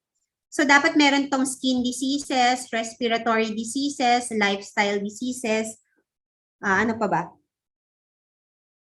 Mga ganong diseases. So nakagrupo siya and then look at kung ano yung mga diseases that relates to being a tricycle driver. Number 1 nga, yung respiratory diseases. Andun yun sa mga RRL ninyo. So yun ang gagawa ninyo. I see here, merong may asthma, merong may allergic rhinitis, merong mga nagka-pneumonia.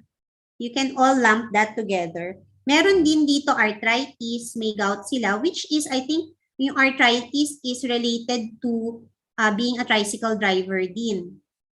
So, lahat yon nakita nyo ang discussion nyo dito, ganun lang siya. Eh, yan yung second part ng malaking title nyo, and health profile natin. So, kailangan bonggang-bongga yung discussion nyo dito. Apart from yung gusto pa ni Sir Julius kanina, na meron kayong inferential questions dito. Dito kasi, dun sa sinasabi ni Ma'am Bea kanina, when you already have here the common health concerns, properly, meron na kayong mga ilalagay sa recommendations. Nakuha ba yon? Yanina? Nakuha ba yon? Anak? Yes po, ma'am. Yes, anak, nakuha mo ba yun? Nakuha nyo ba yon? So, pag meron na kayong pwede nyo nang ilagay sa recommendation nyo. Meron na kayong ma-recommend na program on this. On respiratory health. Program on, hindi ko alam kung anong general term for the musculoskeletal ba? For arthritis, mga ganon, na health. Ma'am, just in case po dun sa recommendation of occupational health program, does it have to be specific po, ma'am? Hindi naman dun sa general ninyo. Pero actually, ang last part nyo dito, kasi yung the whole of your title nakalagay basis for occupational health. Ma'am Bea, pwede silang mag-program dito, no? Ma'am Bea, anong tawag doon? Program Gagawa kayo ng program. I forgot the term. Ma'am Bea, Miss si Ma'am Bea. Yung ginawa din nila, Ralph, gumawa sila, program plan, ang gagawin ninyo. Program plan ba yon direct? Kasi ang title nila is Basis for an Occupational Health Program. So gagawa kayo ng program plan. Sa end ng inyong results ito, yung program plan ninyo. Doon nyo siya ilalagay. Doon sa recommendations. As a recommendation. Hindi siya ilalagay, hindi siya part kasi sa objectives eh. Meaning hindi mo yan pwedeng ilagay sa chapter 4. Pero ilalagay mo yan sa after recommendations, yung program plan mo nandoon. Yes. And you can look at kung ano yung ginawa ng group nila, Ralph. Ginawa nila yan. By the way, if Ralph is here, he was asking me about my schistosomiasis control program. If you can ask him to come here now and I'll give him the material. Ralph? Yes po. Sige, direct. I-message na si Ralph. And then, asa na ako? Yan. You do the program plan. Shadwin po. Then after that, itong prevention and control, huwag na tayo mag-overhaul ng management or intervention. Nag-iisa lang yung medication dyan. Pwede pa rin siyang prevention and control kasi maintenance meds nila yon. So tanggalin nyo na yung management or intervention strategies, okay? Itong part na to, wala din siyang discussion. Only the results. So I suggest basahin nyo kung open pa yung link nila si Yarin kanina or open yung link ng ibang classmates nyo na nauna. Yung kina si Yarin na lang kanina kasi nakita ko maganda yung pinag-discuss nila. Kahit maraming ano dun sa studies nila, makikita nyo isang table, ang haba ng narrative nila. Discussion and interpretation. Nga lang, kulang pa yon kasi kailangan nga nilang, pero sa inyo, hindi nyo naman nababalikan yung mga tricycle drivers eh. So, doon dapat may touch off, doon sa kung ano nakuha niyo sa respondents nyo, plus mga articles, di ko nakita yon. Lagi kong sinasabi sa class natin, important yung mga citations, babalik dito. Babalik na siya dito. Sa lahat yon, and then, dito nga, makikita nyo kung may inferential itong si number 3 tsaka si number 1 natin. Marami na naman tayong marirecommend. And inferential ni number 2 tsaka ni number 1. So yun yung gusto natin kasi ang pinaka-reason or impact ng paper natin is basis for a health promotion program. Babalik tayo doon sa title ninyo. So for the conclusion, yun nga yung magiging conclusion nyo dito, a brief statement about the socio-economic and health profile of your tricycle drivers and ano ang magiging basis nito, bakit siya magiging basis natin for an occupational health program? Para saan ito? If you do have a lot of recommendations, magagamit nyo tong maraming ito pagdating sa ating clinical research 2 kasi research utilization tayo. That's why important na magawa nito. Anyway, you have lots of time to edit pero habulin nyo na si Ma'am Lars kasi parang siya lang ang kayang makapag-inferential nito to make sense of the paper. Okay ba tayo? Do you have questions? So ngayon lang ako nag-additional comment sa inyo, no? My bad. Nag-holiday si teacher. Anyway, yes, merong questions sa group. Clarification. So, the same as the other groups, maraming pa kayo talagang gagawin. That's why I want you to present already. Although, willing kayo noon na mag-antay for the inferences, di ba? Pero at least ngayon, mas clear na. Mas alam niyo pa yung gagawin ninyo. And you have more time to do it. Meron questions, Leika? Ma'am, okay na po siguro, ma'am. Actually, nagbigay ng statement si Ma'am Lars na hindi na po niya talaga mararan. Pero, itatry ko pa rin po siyang tanungin, ma'am, kung paano po namin gagawin yung sa data para po may run niya, ma'am. Kaya niya yan, busy lang yun. Kaya sabi niya hindi niya mayroon. Kaya niya yun. Oo. Sir Julius, meron ba tayong mga biostat dito? Biostatistician? Wala ano? Dean, ay direct naka-mute ka. Basic. Sino? Direct? Basic statistics lang naman yan. So, kayang i-run yan. Sino ba? Hindi mo naman kailangan ng biostatistician for that. Kailangan kasing is that yung kanilang number 2 and number 3, naka-numerical siya na part. So, ang suggestion kasi ni Ma'am Lars dito, parang magagawa ng paraan para hindi sila mag-overall, parang ganon. Natanong niyo ba si Sir Arman last time? Okay ka. Ma'am, hindi na po kasi pagka-approve niya po after pilot test po, sabi po niya maghanap na po kami ng ibang stats. So, pero itatry po namin siya i-approach kung... Oo, i-approach nyo lang, tanungin nyo lang kung paano anong pwedeng gawin for your number 2 and number 3, for your inferential. Kasi andyan siya kay Sir Julius, pwede niyong puntahan. Sige po, ma'am. Jenica, you have question? None so far. None so far. Sheena? Sheena? Wala na po, ma'am. Wala na? Okay. If no more questions, manggulo na lang kayo ulit.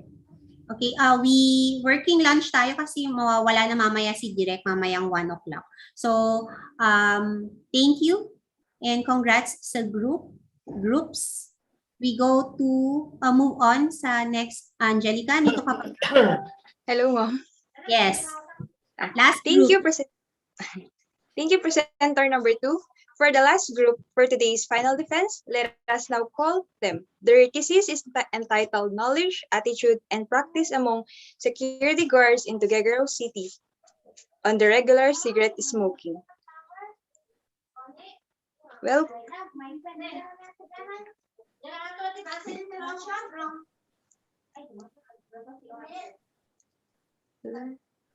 welcome, last group.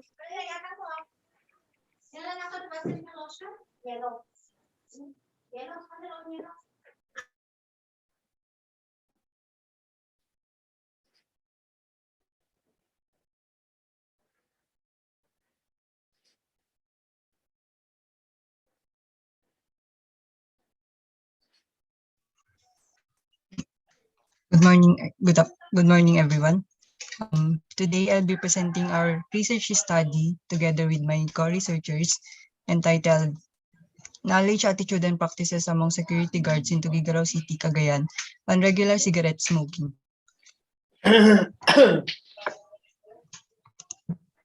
Smoking produces significant preventable illness, mortality, and financial costs, and roughly 7 million people die each year as a result of smoking's direct health effects, according to World Health Organization 2017. It is a substantial cause of death and a major risk factor for many diseases.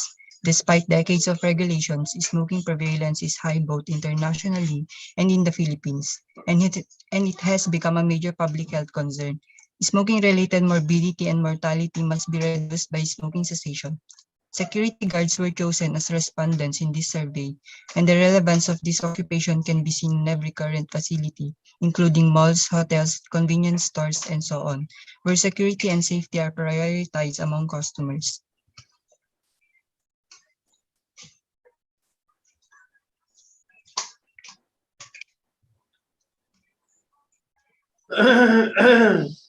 Next slide, please.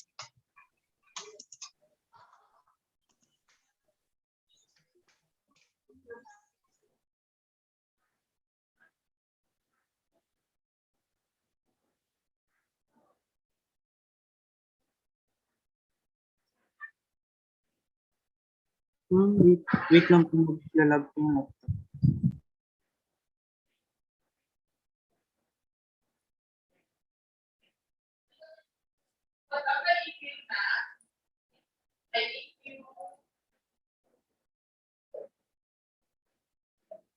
Sir Julius, parang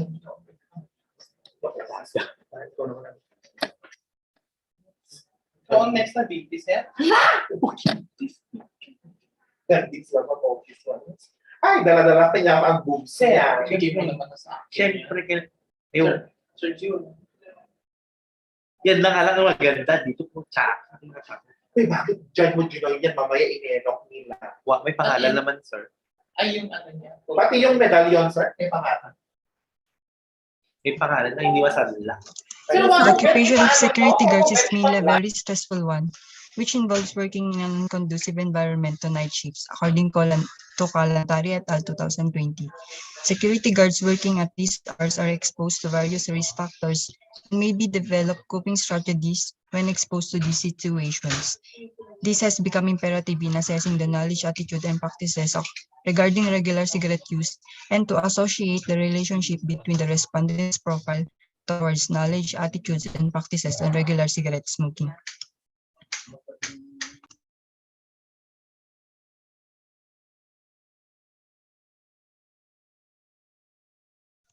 Statement of the problem.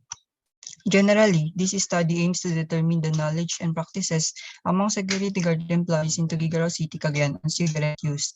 Specifically, the study seeks to answer the following questions.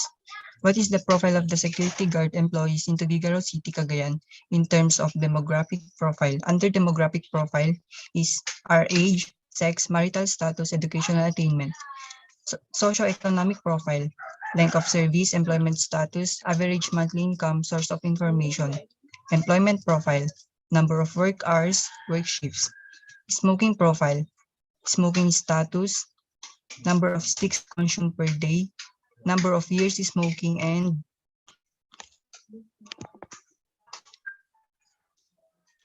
pakibaba nga yung smoking profile.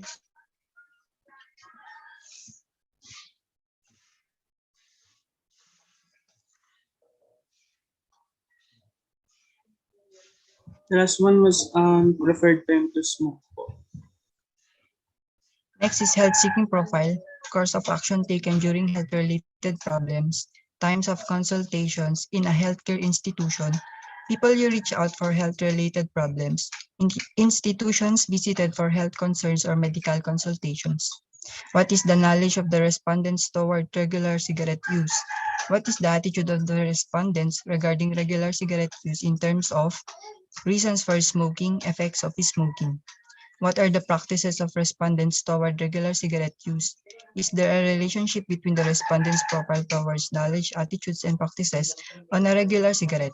Is there a relationship between the knowledge, attitudes, and practices of security guards on a regular cigarette?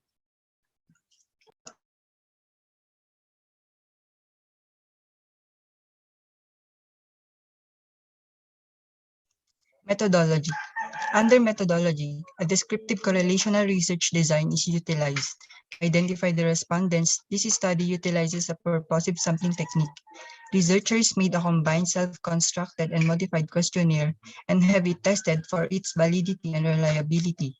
Informed consent and validated questionnaire was given to the respondents. Researchers proceeded to data gathering while complying to the IATF guidelines. Coding and sending of coded data to the statistician. Discussion of analyzed data and presentation.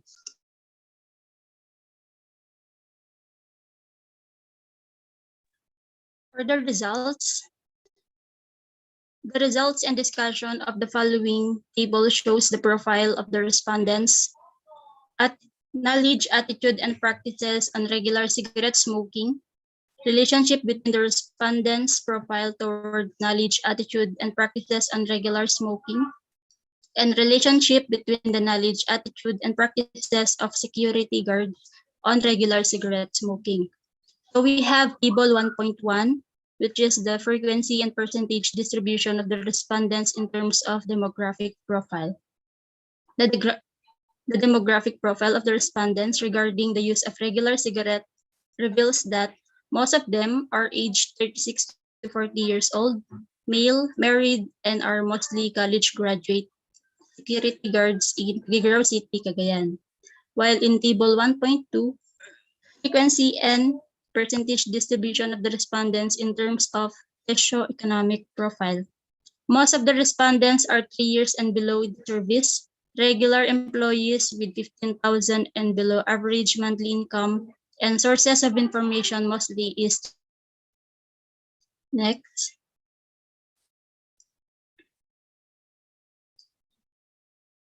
In Table 1.3, frequency and percentage distribution of the respondents in terms of employment profile. So mostly works 12 hours and have a daytime work shift.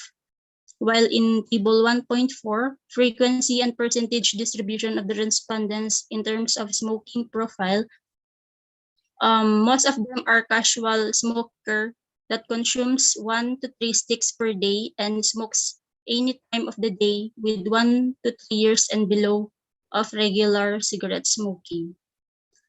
Next. In Table 1.5, frequency and percentage distribution of the respondents in terms of health-seeking behavior. In their health-seeking behavior, most of them self-medicate and with their health-related problems consulted in the past 3 years and reach out their parents or health-related problems and visits public hospitals and health concerns or medical consultations. Level of knowledge, attitude, and practices of respondents towards cigarette smoking. Table 2.1, the mean and standard deviation on the level of knowledge of respondents towards cigarette smoking. The security guards of the Gigrao City from different establishments have a moderate knowledge towards cigarette smoking. This can be attributed to the number of years they have been smoking. Next. Table 2.2, mean and standard deviation on the level of attitude of respondents toward cigarette smoking. So the level of attitude of respondents towards regular cigarette smoking is descriptively interpreted as slightly disagrees with the statement on attitude about reasons for smoking and moderately agreed with the statement on attitude in terms of smoking that can be attributed to the information they get from their source.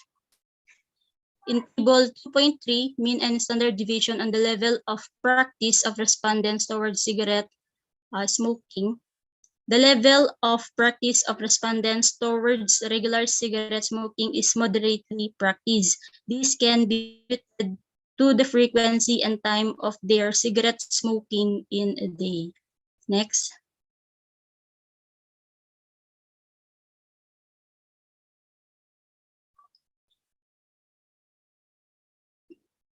Next, please. Correlation of knowledge, attitude.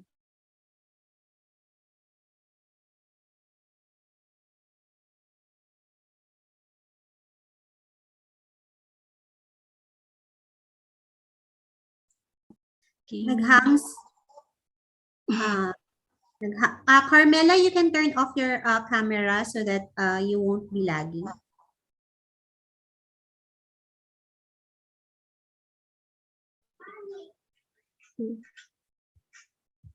Carmela?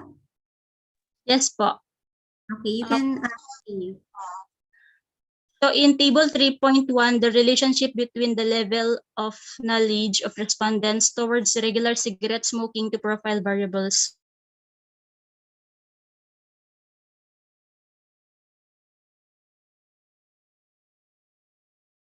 Talaga atang mahina yung connection ni Carmela. Anyone sa group who can take over? The profile variables, source of information, and number of work hours are determinant to the attitude of the respondents towards regular smoking. Next.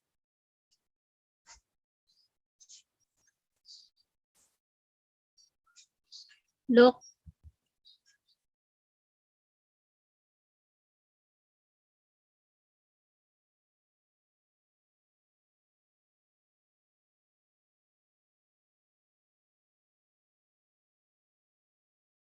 practice of respondents towards regular smoking. The number of hours of work may have attributed to the practice of respondents towards smoking. The more hours of work, the more level of practice.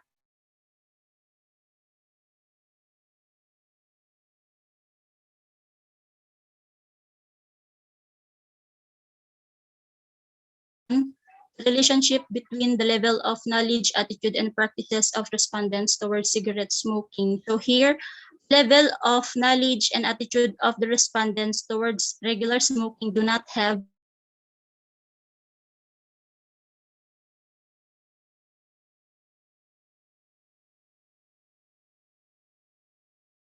can be attributed to the fact that the more knowledgeable the respondents are, the more level of practice towards cigarette smoking. And level of attitude and practices of the respondents towards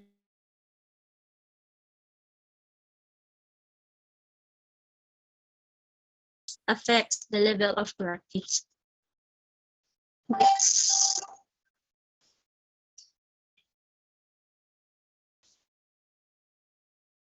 Next.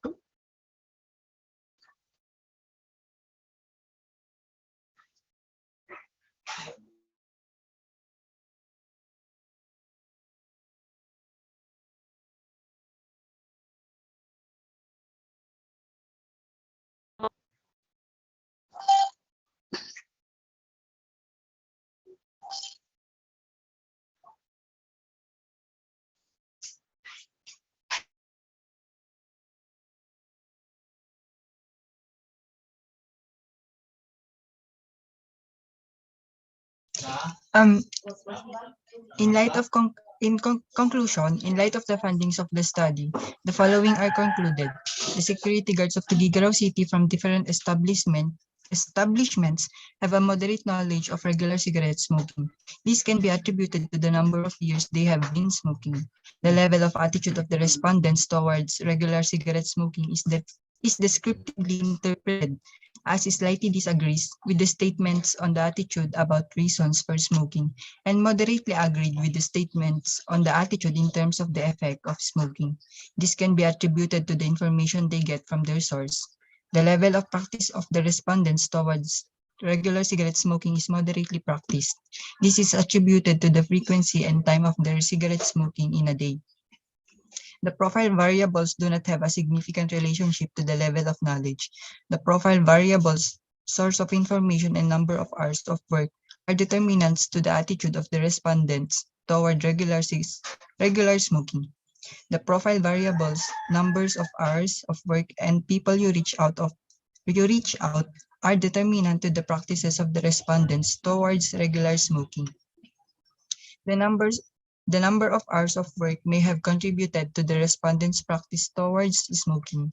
The more hours of work, the more level of practice towards smoking. The respondents' level of knowledge and attitude towards regular smoking do not have a significant relationship. The respondents' level of knowledge and practices towards regular smoking is significantly correlated. This can be attributed to the fact that the more knowledgeable the respondents are, the more level of practice towards cigarette smoking. The respondents' level of attitude and practices towards regular smoking is significantly correlated. This means that the respondents' attitude affects the level of practice.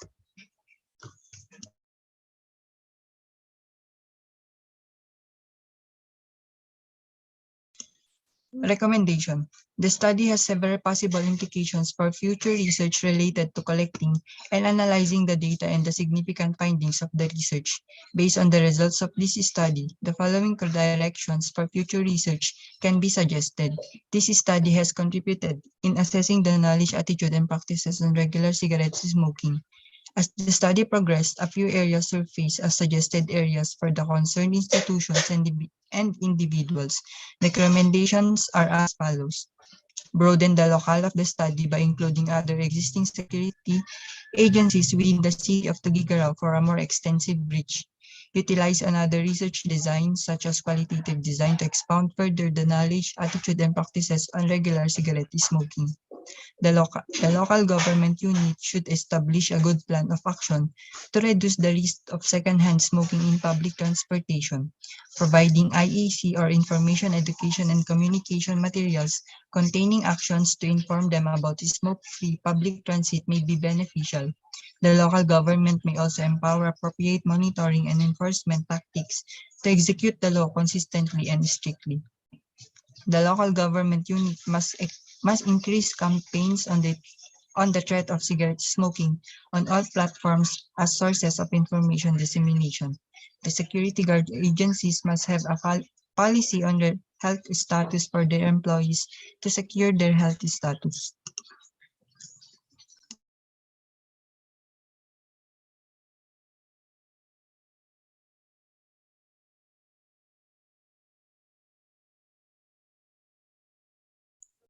Okay, thank you. For our last group, Sir Julius, are you here? Dito pa ba si Sir? Yes, last group na direct. Before ka maki-meeting, naka-mute ka. Okay, thank you. Knowledge, attitude, and practices among security guards in Tuguegarao City on regular cigarette smoking. First things first, no? I wonder why you're talking about level of practices. May I be clarified whether what you had in your objectives assessed for level of knowledge, level of attitude, and level of practices? Iba kasi yung level of practices sa practices lang. May I see your objectives? Kasi kanina naiirita ako, level of practices, level of attitude. Wait lang, may level ba? Okay, kasi you talk about number 2, what is the knowledge? In fact, hindi mo pa sinabing level of knowledge. So how did you answer number 2? Because when you talk about level, it can be answered like yes or no. That is knowledge. Yes, no, I don't know. Still, that is knowledge. But when you talk about level of knowledge, then it will be answered by a Likert scale.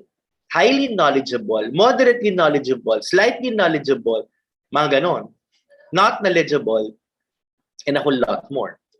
So anong ginamit nyo? Level of knowledge? Or Level knowledge of lang? knowledge. Level? Level of knowledge sila direct. Please Okay, answer. so dapat level of knowledge yan. Number 2, yung attitude, no? Is it level of attitude? What about practices? Is it level of practices? We have to correct your presentation. What did you make use, no, as a scale for attitude? And how did you interpret the scale? Kasi kung level of practice yan, then highly practiced, moderately practiced, slightly practiced, not practiced. Yun ba yung level? Yes po, direct level din po. Ganun ang ginamit nyo. Level din siya. Highly practiced, ganon. Tama ba? Yes. Kindly bring me, Yes, therefore, to table 4.0, 4.1, I don't know, table 4. When I could see the level there. Not that, no? Dun sa level of knowledge, level of practice. What is this? Is this the mean and standard deviation in the level of practice? So for example, what's number 1? I blank. Why is it, nandun na kanina, level of practice. I want to be, is that? Yes, this one. Is level of attitude and level of practice. Mm-hmm. You see your level of attitude. Kasi pag level of attitude yan, highly regard, moderate regard, slight regard, ganun yan, pag level. Hindi yung slightly agree, strongly disagree, wrong yan. Kapag mga ganyan ang magiging choices nyo, hindi yan level. Naintindihan? Okay, punta tayo sa practices nyo. Basahin nyo nga number 1. Ang liit kasi. I smoke with friends. With friends At a party. And then, how did you, what is a descriptive interpretation? Moderately Practice. Moderately practice. You know, is that really a practice statement? I smoke with friends in a party. Kasi practices normally is a part of life. The action verbs should be something which is coming in parang habitually, regularly. So for example, that would be I smoke with friends in a party. Pwede ring habitual. I smoke whenever I wake up in the morning. Correct? So in other words, since this talks about practice, no? So I think we have to change the attitude para lahat level. So yung title mo, level of knowledge, attitude, and practice. Correct? Palitan niyo yung descriptive interpretation ng attitude. So meron dapat high regard, moderate regard, naiintindihan? Low regard, whatever. Ganyan yung pagiging, yun yung ano niya, yung pag-interpret para level lahat sila. And then on your chapter 3, no, there should be a table there that describes about the interpretation of these descriptive values. Hindi kasi siya descriptive interpretation, anak. Ang tawag dyan, descriptive value. Weighted mean, descriptive value, and interpretation. Correct? So descriptive value yan. Ano yung descriptive, ano yung interpretation? When do you say that it is highly practiced? When do you say that it is moderately practiced? Hindi mo naman yan ilalagay sa number 4, pero sa chapter 4, pero kailangan ilagay mo yan sa interpretations ng mga descriptive values mo sa chapter 3. Makikita yan doon sa last part ng statistical analysis. Okay na? Hi, guys.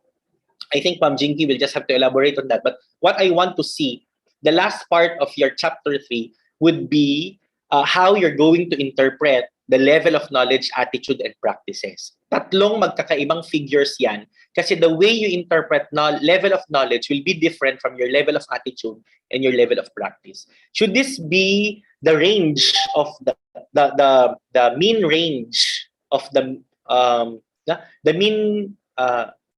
mean range? Naintindihan?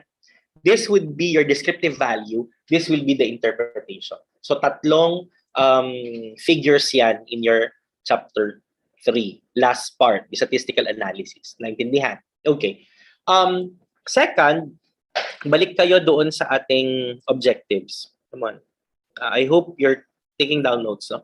Under objective number 1, okay, you said that we're going to profile them in terms of demographic, socioeconomic, employment, smoking profile.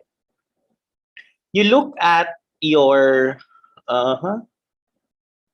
demographic profile. So literally, meron talaga kayong female na security guards, right? Merong tatlo. Hindi, ayoko nang, hindi, wag mo muna akong dalhin dyan sa tables, dun sa objectives lang. Because the most important part for me to critique is your objectives. So you'd have age, sex, marital status, and your educational attainment. These are your demographic profile.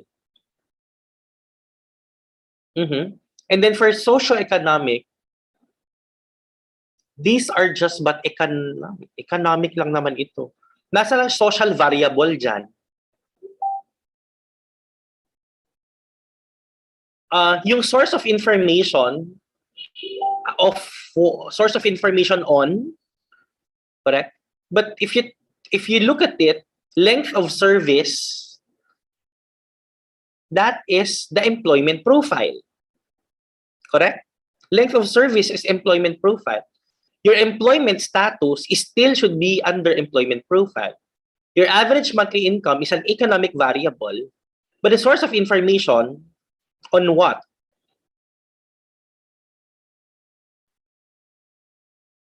So I think source of information on cigarette use. Cigarette use. Source of information on cigarette use. I wonder. So if I'm going to strike item 1 and 2 under your socioeconomic profile, what is left under socioeconomic profile? Naintindihan? So dapat kasi hinihimay yan. Tignan nyo kung anong gagawin natin dyan sa socioeconomic profile. Do you still have the questionnaires with you? Yan ang sinasabi ko. Kailangan i-finalize ang objectives before you even proceed with your data gathering tools. In fact, before you even attempt to make the data gathering tool, you ask yourself, is this the final objective? If so, that this is the final sets of objective, what is our research design? The research design is the framework of the methodology. Now, we are having problems on the objectives na dapat hindi na ito problema ngayon. So, i-realign nyo, items number 1 and 2 are not actually under socioeconomic. They should be under employment. Or better yet, para hindi halata, ipagdugtong mo na lang yung socio-economic mo dun sa employment. So part of your economic would be your employment. Kasi otherwise, bitin yung socio-economic mo. And then your smoking profile. Number of cigarette sticks consumed per day. Number of years smoking. And then health-seeking profile. What is this? Pag health-seeking profile, actually, 4 lang naman eh. Frequency of consultation. Persons approach for medical consultation. Institutions visited for medical consultation. Platforms for medical consultation. Ayun. Hindi ko alam kung saan nyo kinuha yung health-seeking profile variables na yan. But 4 lang talaga yan. Frequency of health consultation, persons approach for medical consultation, institutions visited for medical consultation, and platforms utilized for medical consultation. That's the correct way of having the health-seeking profile being derived. Okay. So number 2 is what is the level of knowledge? But I swear for number 2, when you talk about knowledge on something, can you bring me to your tables answering your objective number 2?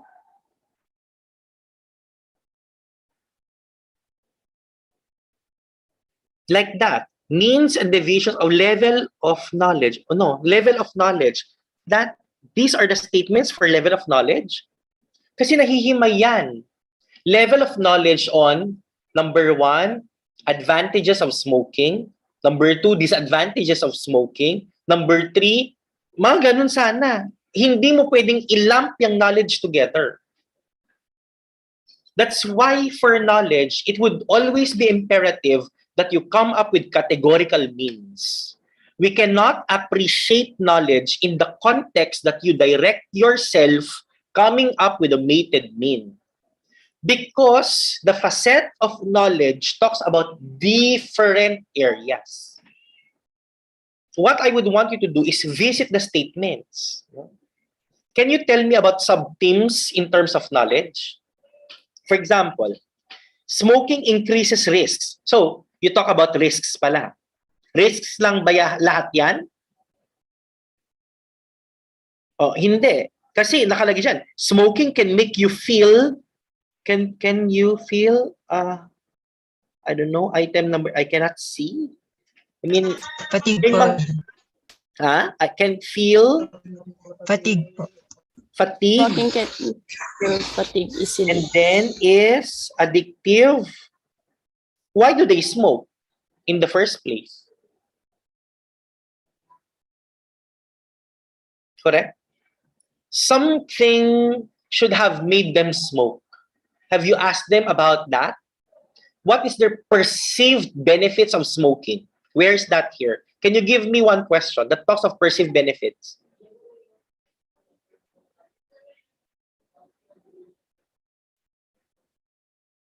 Yun yung sinasabi ko. Pagdating sa knowledge, hindi yan katulad ng attitude and practices mga anak na pwede mong i-compress.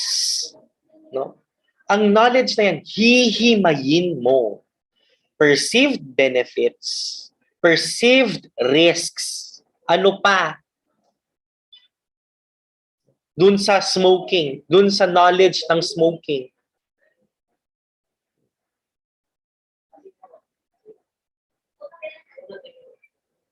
Ano pa? So in other words, yan ang problema natin, no? Kasi linamp mo lang together yung kanyang knowledge. Tignan nyo nga kung anong mga areas ang tatanggalin natin dyan. Kasi kung wala kang matatanggal dyan, Ma'am Jinky, i-label mo yan. Perceived risk, kung puro risks lahat yan. Kasi naging direct to the point, knowledge on the perceived risks, period. Can you get that, dear students? So palitan niyo yung objectives niyo. Kung perceived risks lang, hanapin mo kung risk talaga yan. Kasi baka meron kang naisilpo na talking about benefits. It turns out the otherwise. No? Okay. Naintindihan niyo mga estudyante. Okay. Now, course of action. Hospital, admission, ano yan? Sige, balik nga kayo doon sa table 1. Tingnan ko yung table 1 mo. Table 1, age. 25 years old. Ayoko na naman yan. Pag sinabi mong and below, di ba, nung questionnaire, nilagay mo yung and below.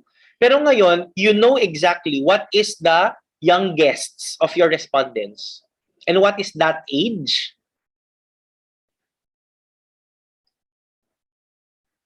Anong youngest? Sa security guard. Kasi sabi mo, and below, may 5 years old ba? May 18 years old ba? What is the youngest of your respondents?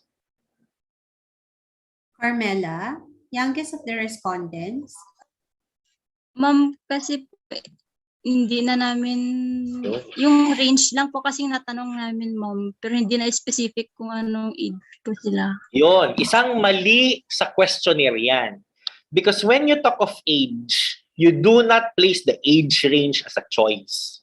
When you talk about age, you just have to spell out what is your age. Bahala na kayong mag-range later, depende kung sino yung pinakamababa. Naintindihan?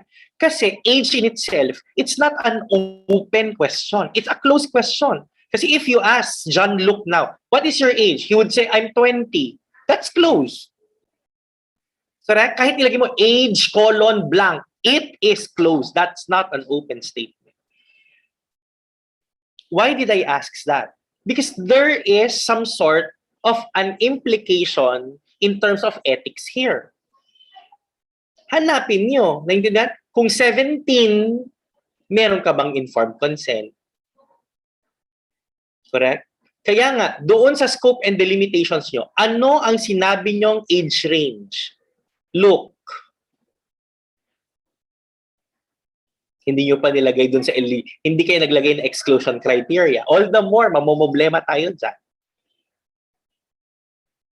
Kung hindi nyo na-specify dyan, kindly do it today, no? Specify under your eligibility criteria, inclusion, exclusion criteria, the minimum age level. If I were you, you peg it at 18. The assumption is, no, they are 18. Because if not, that's forced labor.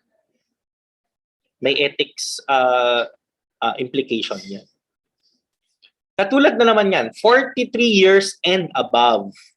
No? Ano na naman kaya yung above? Pwede bang security guard hanggang 60 years old? Naintindihan? Nakukuha nyo ba yung sinasabi ko? Laging ganyan sa edad. Hindi kayo dapat nagbabracket. No? That remains to be a closed question even when it is no, appearing an open-ended question. Okay. Now, you have here, maliliit kasi siya, no? Hindi ko siya actually medyo makita. No? High school graduate, ano yan? Vocational graduate, college graduate, high school graduate. Tignan niyo yung table nyo. No? High school graduate, tapos, di ba? John look, nakita nyo ba yung table nyo? Ilang mata ang nakakita dito? High school, vocational, college, tapos babalik siya lang high school. O ding high school graduate dyan, kasulad na rin yung high school doon sa taas. Tama? Sir, hindi po. Anong hindi? Hindi nagkamali yung mata ko sa pagtingin na siya ay high school talaga. Look, ano Correct? So kapag siya, malamang yan ay college graduate. Look, tama ba? Typo lang po. Kaya nga, yun yung sinasabi ko eh. Mas maraming oras yung papel sa inyo. Ilang matang tumingin. Ngayon ko lang ata makikita itong papel eh, pero bakit nakikita ko pang may mali? Correct? Okay. Yan. Length of service.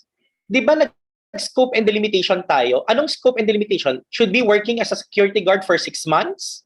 At least 6 months? Look, yun ba yun? In other words, hindi ba klaro yung delimitations nyo? Kasi for example, 1 day lang akong security guard. Am I to be taken as a respondent or not? Naglagay pa kami, sir, na 3 months po. And therefore, makikita mo yan. Correct? 3 months to 3 years. Correct? Kasi meron kang delimitation eh. Bakit and below yan? Ano ba yung pinaka-lowest mo?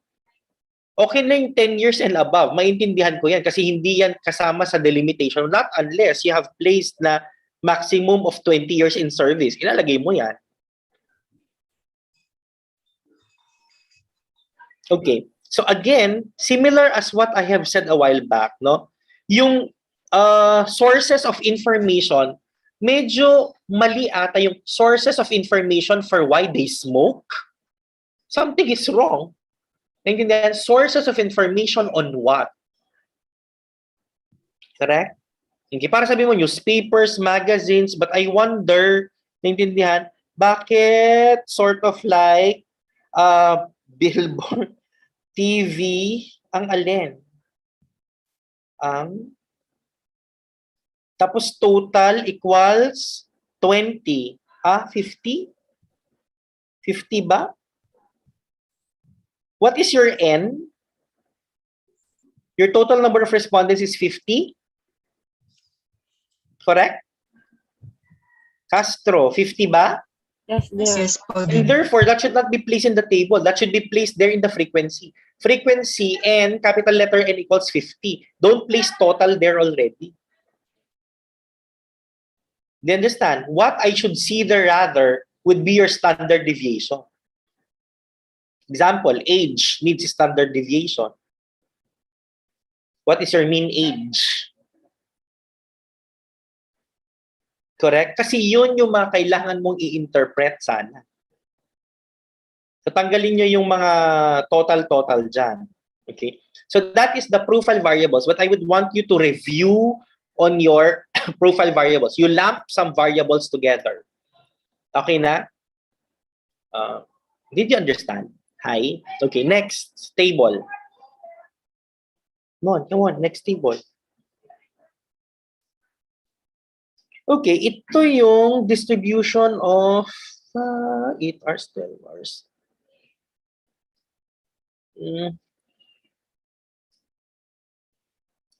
Actually, hindi naman yan permanent ang shift nila eh. Di ba? Yung routine nila is daytime, nighttime. In fact, meron yung iba talagang, ano yan, how do you call it? Flexi. Minsan umaga siya, malimit sa gabi siya. Tama ba ako? Not unless, tama ba? Parang nangyayari dito, sinasabi mo na, Yung security guard na to, never siyang nag-night, puro day siya. Ito naman, never siyang nag-day, puro night siya. Hindi kaya. Naintindihan? Kasi ang security guard, flexi yan. Correct? Huwag mong sabing straight night, straight day yan. Hindi po. Anong hindi? Hindi siya Mostly flexi. po, mostly po sa dahil po sa pandemic, 12 hours each po. Per batch po sila. 12 hours, Neneng. You were telling 12 hours. That's 28. But you look at the 8 hours there. It's 21.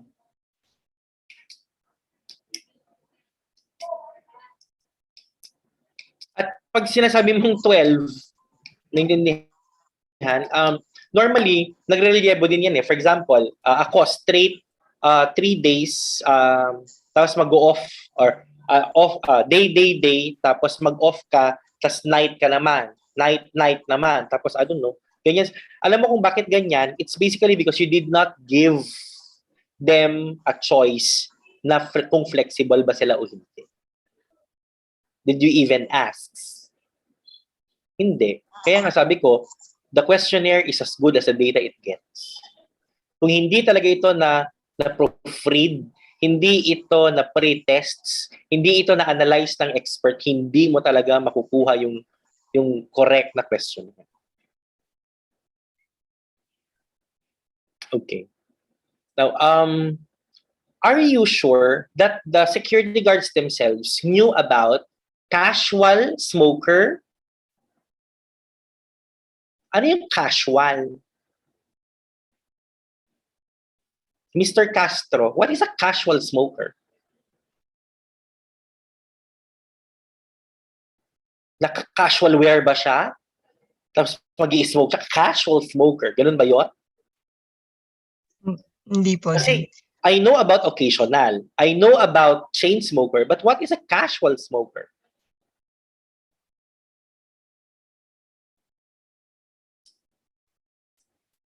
How did you even know that the security guard exactly understood about a casual smoker?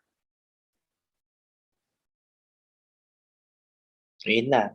Ito yung mga problema talaga natin na dapat ina-address natin sa proposal stage pa lang. Ang daming casual smoker kung ako nga, di ko pa alam ano yung casual smoker. Okay, Dodan, what is a casual smoker by the way?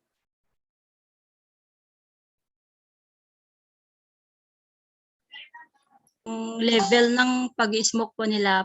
Pag occasional po kasi, some of the respondents says na kapag may mga peers lang sila, ganyan po. And then, pag casual naman po, yung normal din, kasi may part po sa duty nila na parang bawal po. And then, pag free na sila, doon lang po sila nag-smoke, ganyan po. And then, pag chain smoker po, lalo na pag wala po silang shift, ganyan po, talaga pong they can spend parang isang kaha, ganyan po, in ano po. Did they even know that? Opo, And kasi how truthful were the responses? Imagine, 3 were chain smokers. Chain would mean chain. Opo. Kasi po, we spent mga 25 minutes po habang nag-ano po kasi kami ng questionnaire, sir. So, nagpa-follow up. How did the responses, how did you derive the responses? Personal interview? Opo. Parang nag-assist po kami through the survey na we have received po. So kayo ang kumuha nito? Yes po. Yung datos niya. And nonetheless, to make it sure na, for example, walang bias dyan, ilagay nyo yan sa definition of terms nyo. In fact, yan yung dapat operational definition of terms. The words which are seen that has no universal definition are the ones that will be, will be defined. So again, remove the total there. You have nandito may mga variables kang numerical, and therefore kailangan natin ng XD dyan, standard deviation. What is the mean number of sticks they consume per day? Oh. Naintindihan? Kailangan may SD ang mga bagay. Kung ang variable mo ay numerical, merong SD yan. Yun ang i-interpret mo, yung SD niya. Next. I always am telling you, the demographic profile need not to be described, not unless there is a standard deviation or it is something which is peculiar, not really very common. So how did you, kanina I was waiting for some of you to give me justifications as interpretations. I haven't seen that. Example, under knowledge, which of the items did they answer highest in terms of mean? And then which are those that they answered lowest in terms of mean? And you have to justify why. Ang pinaka-focus nyo dyan, yung slightly knowledgeable. In fact, hindi lang 3 high, in 3 lowest yan. Lahat yan. Bakit sila slightly knowledgeable? I-discuss mo lahat yan. And why? Do you understand? Okay na? So, alin dyan? In fact, ang sabi ko kanina, tignan nyo sa level of knowledge kung lahat ito would be level would be assessing the perceived risks. Kasi kung perceived risks yan, palitan mo lang yung title, palitan mo lang yung objectives, ilagay mo lang yung perceived risks. Kasi iisa lang naman ang direction pala ng level of knowledge mo on the perceived risks of smoking. I-discuss mo lahat ng slightly knowledgeable. I-discuss mo kung yung 2 o 3 mataas, naintindihan ang knowledge nila. Okay, next. Diyan naman sa attitude, dito siya, natatawa naman ako. Dito sa attitude kayo, nagkaroon ng categorical mean. Tama? Na sana yan yung sa knowledge. Do you understand? Ayan, 2 categories mo, reasons for smoking and effects of smoking. Bakit ka nagkaroon ng Hi, Lord, bakit? Naintindihan? Dapat ina-expect ko yan sa knowledge, yung categories na yan. Anyway, nandyan na yan. What is the categorical mean for reasons of smoking? What is the categorical mean for effects of smoking? What is the weighted mean for both? You discussed that.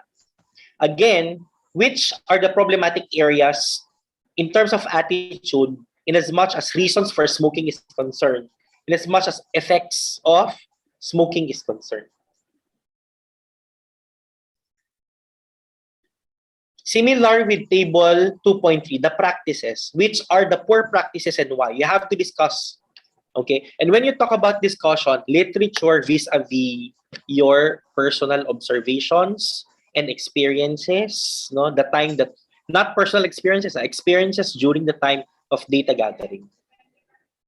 Okay. I want the stories to be shared. It's not just talking about this one is, for example, let's go to the next. Ito yung magagandang table na, I mean, sige, next. Ang magagandang table dyan yung association. Lagay mo nga sa association. For example, ito, not significant. Huwag mo lang i-discuss yung not significant. Ang i-discuss mo dyan, yung significance. For example, yung attitude is associated with source of information. Why? What do literature say? What do your personal observations during the time of data collection say? What about the level of attitude with that of the number of hours of work? I-discuss mo lahat yan. Yan ang mga dinidiscuss. Rasonan mo yan. Hanapan mo sa literature. Kaya nga dapat ang literature nyo, yan ay kumakapal ng kumakapal. Kasi I believe, kung wala yan ngayon sa literature nyo, maghanap ka ng literature na makakapag-support dyan at yun ay dagdag mo sa literature mo.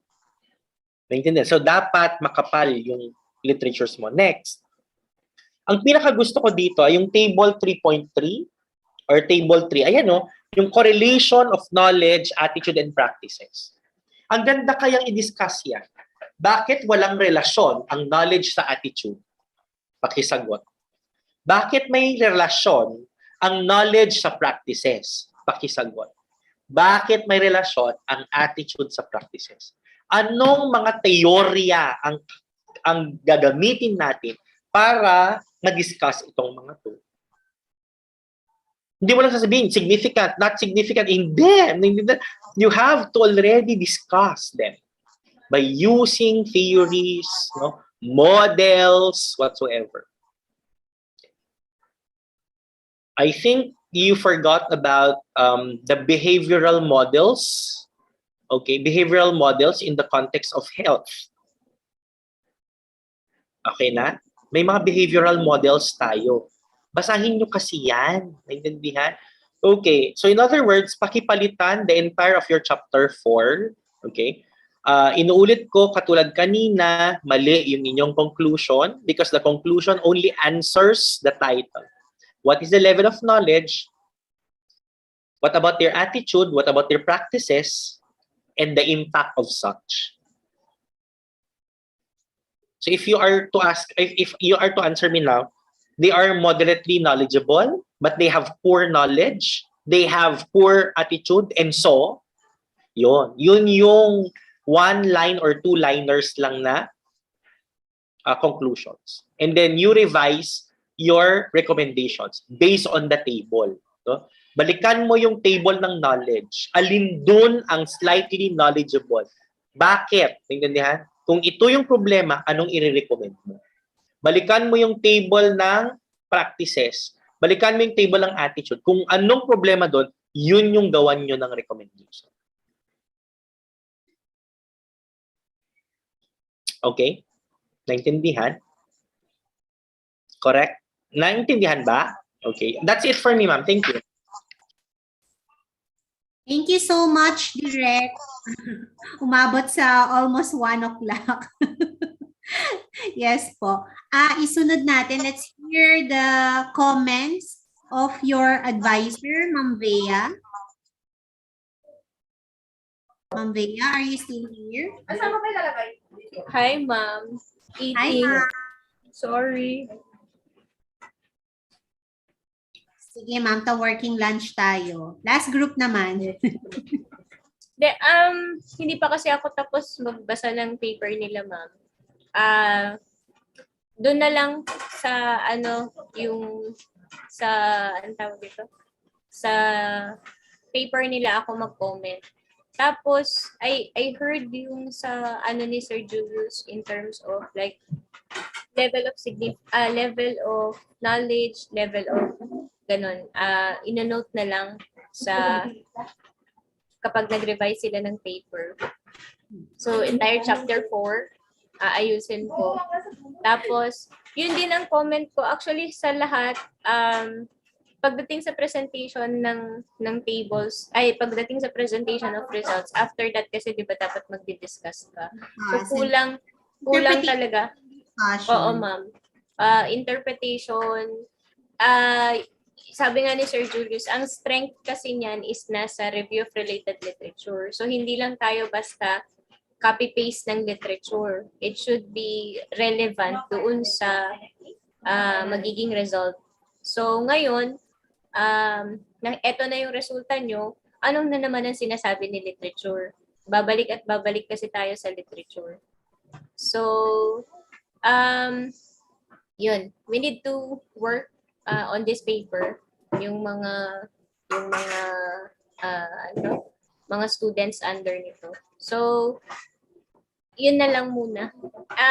Ma'am Jinky, pwedeng humingi ng recording nito? Meron ba tayo? Yes, ma'am. Naka-record siya. Kaya ko siya nila-live. Bibigay ko na lang yung link sa para na-capture dun lahat yung although meron sa kanilang naglilista, itatype nila yung mga recommendations. Ipapasa nila sa akin ngayong 5 o'clock. Oh. Pero mas maganda kung gusto mong marinig pati experience ni Direk, ganon. May recording kami nito, ma'am. Paalis-alis kasi ako kanina kaya hindi ko masyado narinig yung sinabi ni Sir Julius. Sige, ma'am. Balikan ko yung recording ni Sir Julius. Ina-note natin kung ano yung mga recommendations niya. Opo. Ma'am Bea, kukulitin ka nila ha hanggang matapos nila itong papel. Carry lang ngayon. Wag lang last time kasi ang toxic. Kasi wala ng ISO. Narinig ko yan, guluhin nyo na si Ma'am Bea. Okay. Okay, thank you. Thank you, Ma'am Bea. Let's hear from Sir Nico. Pinali ako. Yes, ma'am. Doon lang ako sa may ano, ma'am, may what Naku, is lagot your kayo. ano, 40 at. what is your conceptual framework dito, mga kapatid? Kasi tinatanong din ni Sir Julius kanina yung mga models of health that will ang tawag dito, explain yung mga behavior ng doon sa knowledge and attitude kanina. Kasi sa paper nyo parang hindi ko na nakita yung inyong ang conceptual framework nyo parang research paradigm ang nakalagay. Tama ba ako? Tingnan kasi ito yung Yes po, inopen sir. ko eh. What is your conceptual framework?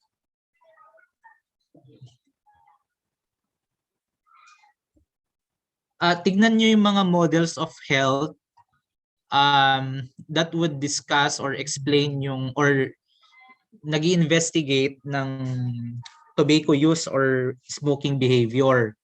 So nandyan yung inyong ano na yung isang behavior, yung protection, motivation theory. Pwede rin pumasok dito sa conceptual framework nyo yung ano, yung Tobacco Act, yung RA, ano na yung RA for smoking ano, tobacco use or regulation act. Meron ba sa RRL nyo yun? Yung law?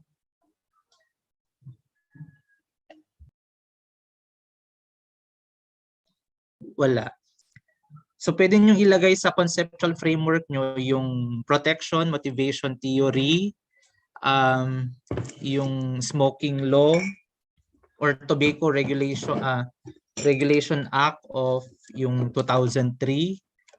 Kung hindi nyo nailagay sa conceptual. May mga nilagay po sa RRL, sir. RRL. Opo. Pero sa conceptual framework, wala talaga dito sa paper nyo.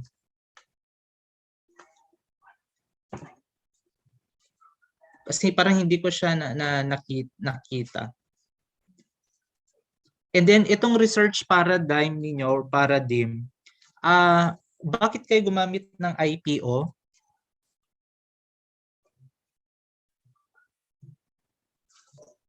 Dati pong hindi po dati IPO, sir, pero sinuggest po nila na IPO po. Gawin po namin IPO, sir. Bakit daw ano IPO? Ano yung output nyo?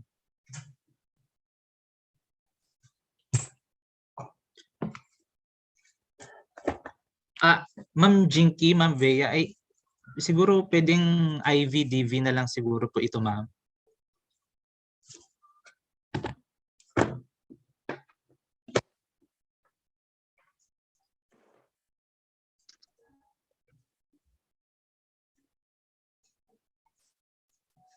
Ay, sir, ikaw daw po pala nag-suggest na gawin namin yung IPO. Hoy, parang IVDV na lang ito. So yung, alam niyo naman na, di ba, yung inyong independent variable, yan na yung profile ng respondents. You have your demographic. Basta kung ano nandoon sa statement problem 1 ninyo, yun ang inyong independent.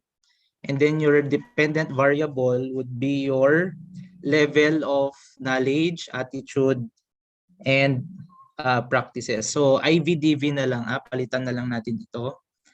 And then doon sa statement of the problem din, same lang din kami nila Sir Julius kanina, yung inyong employment status, magiging part na lang siya ng employment profile. And then same din na tanong dito sa smoking status, no? Believe naman ako sa mga security guard, alam nila how to quantify paano yung occasional smoker, paano yung casual, and yung chain smoker. In-explain nyo ba sa kanila yung differences ng mga ito or aware sila? In-explain po sir prior po nung pinigay namin yung ano po, yung sasagutan po nila sir. I-explain mo nga sa akin paano itong casual smoker. Ang ano po sir, pag casual smoker is 5 sticks or less than 5 sticks a day po.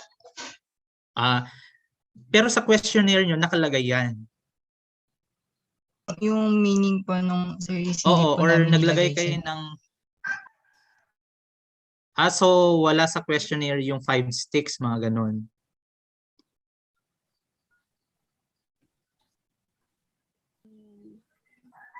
Wala. Wala po, sir. Okay. Nakalagay And then, po siya sa my number of distribution.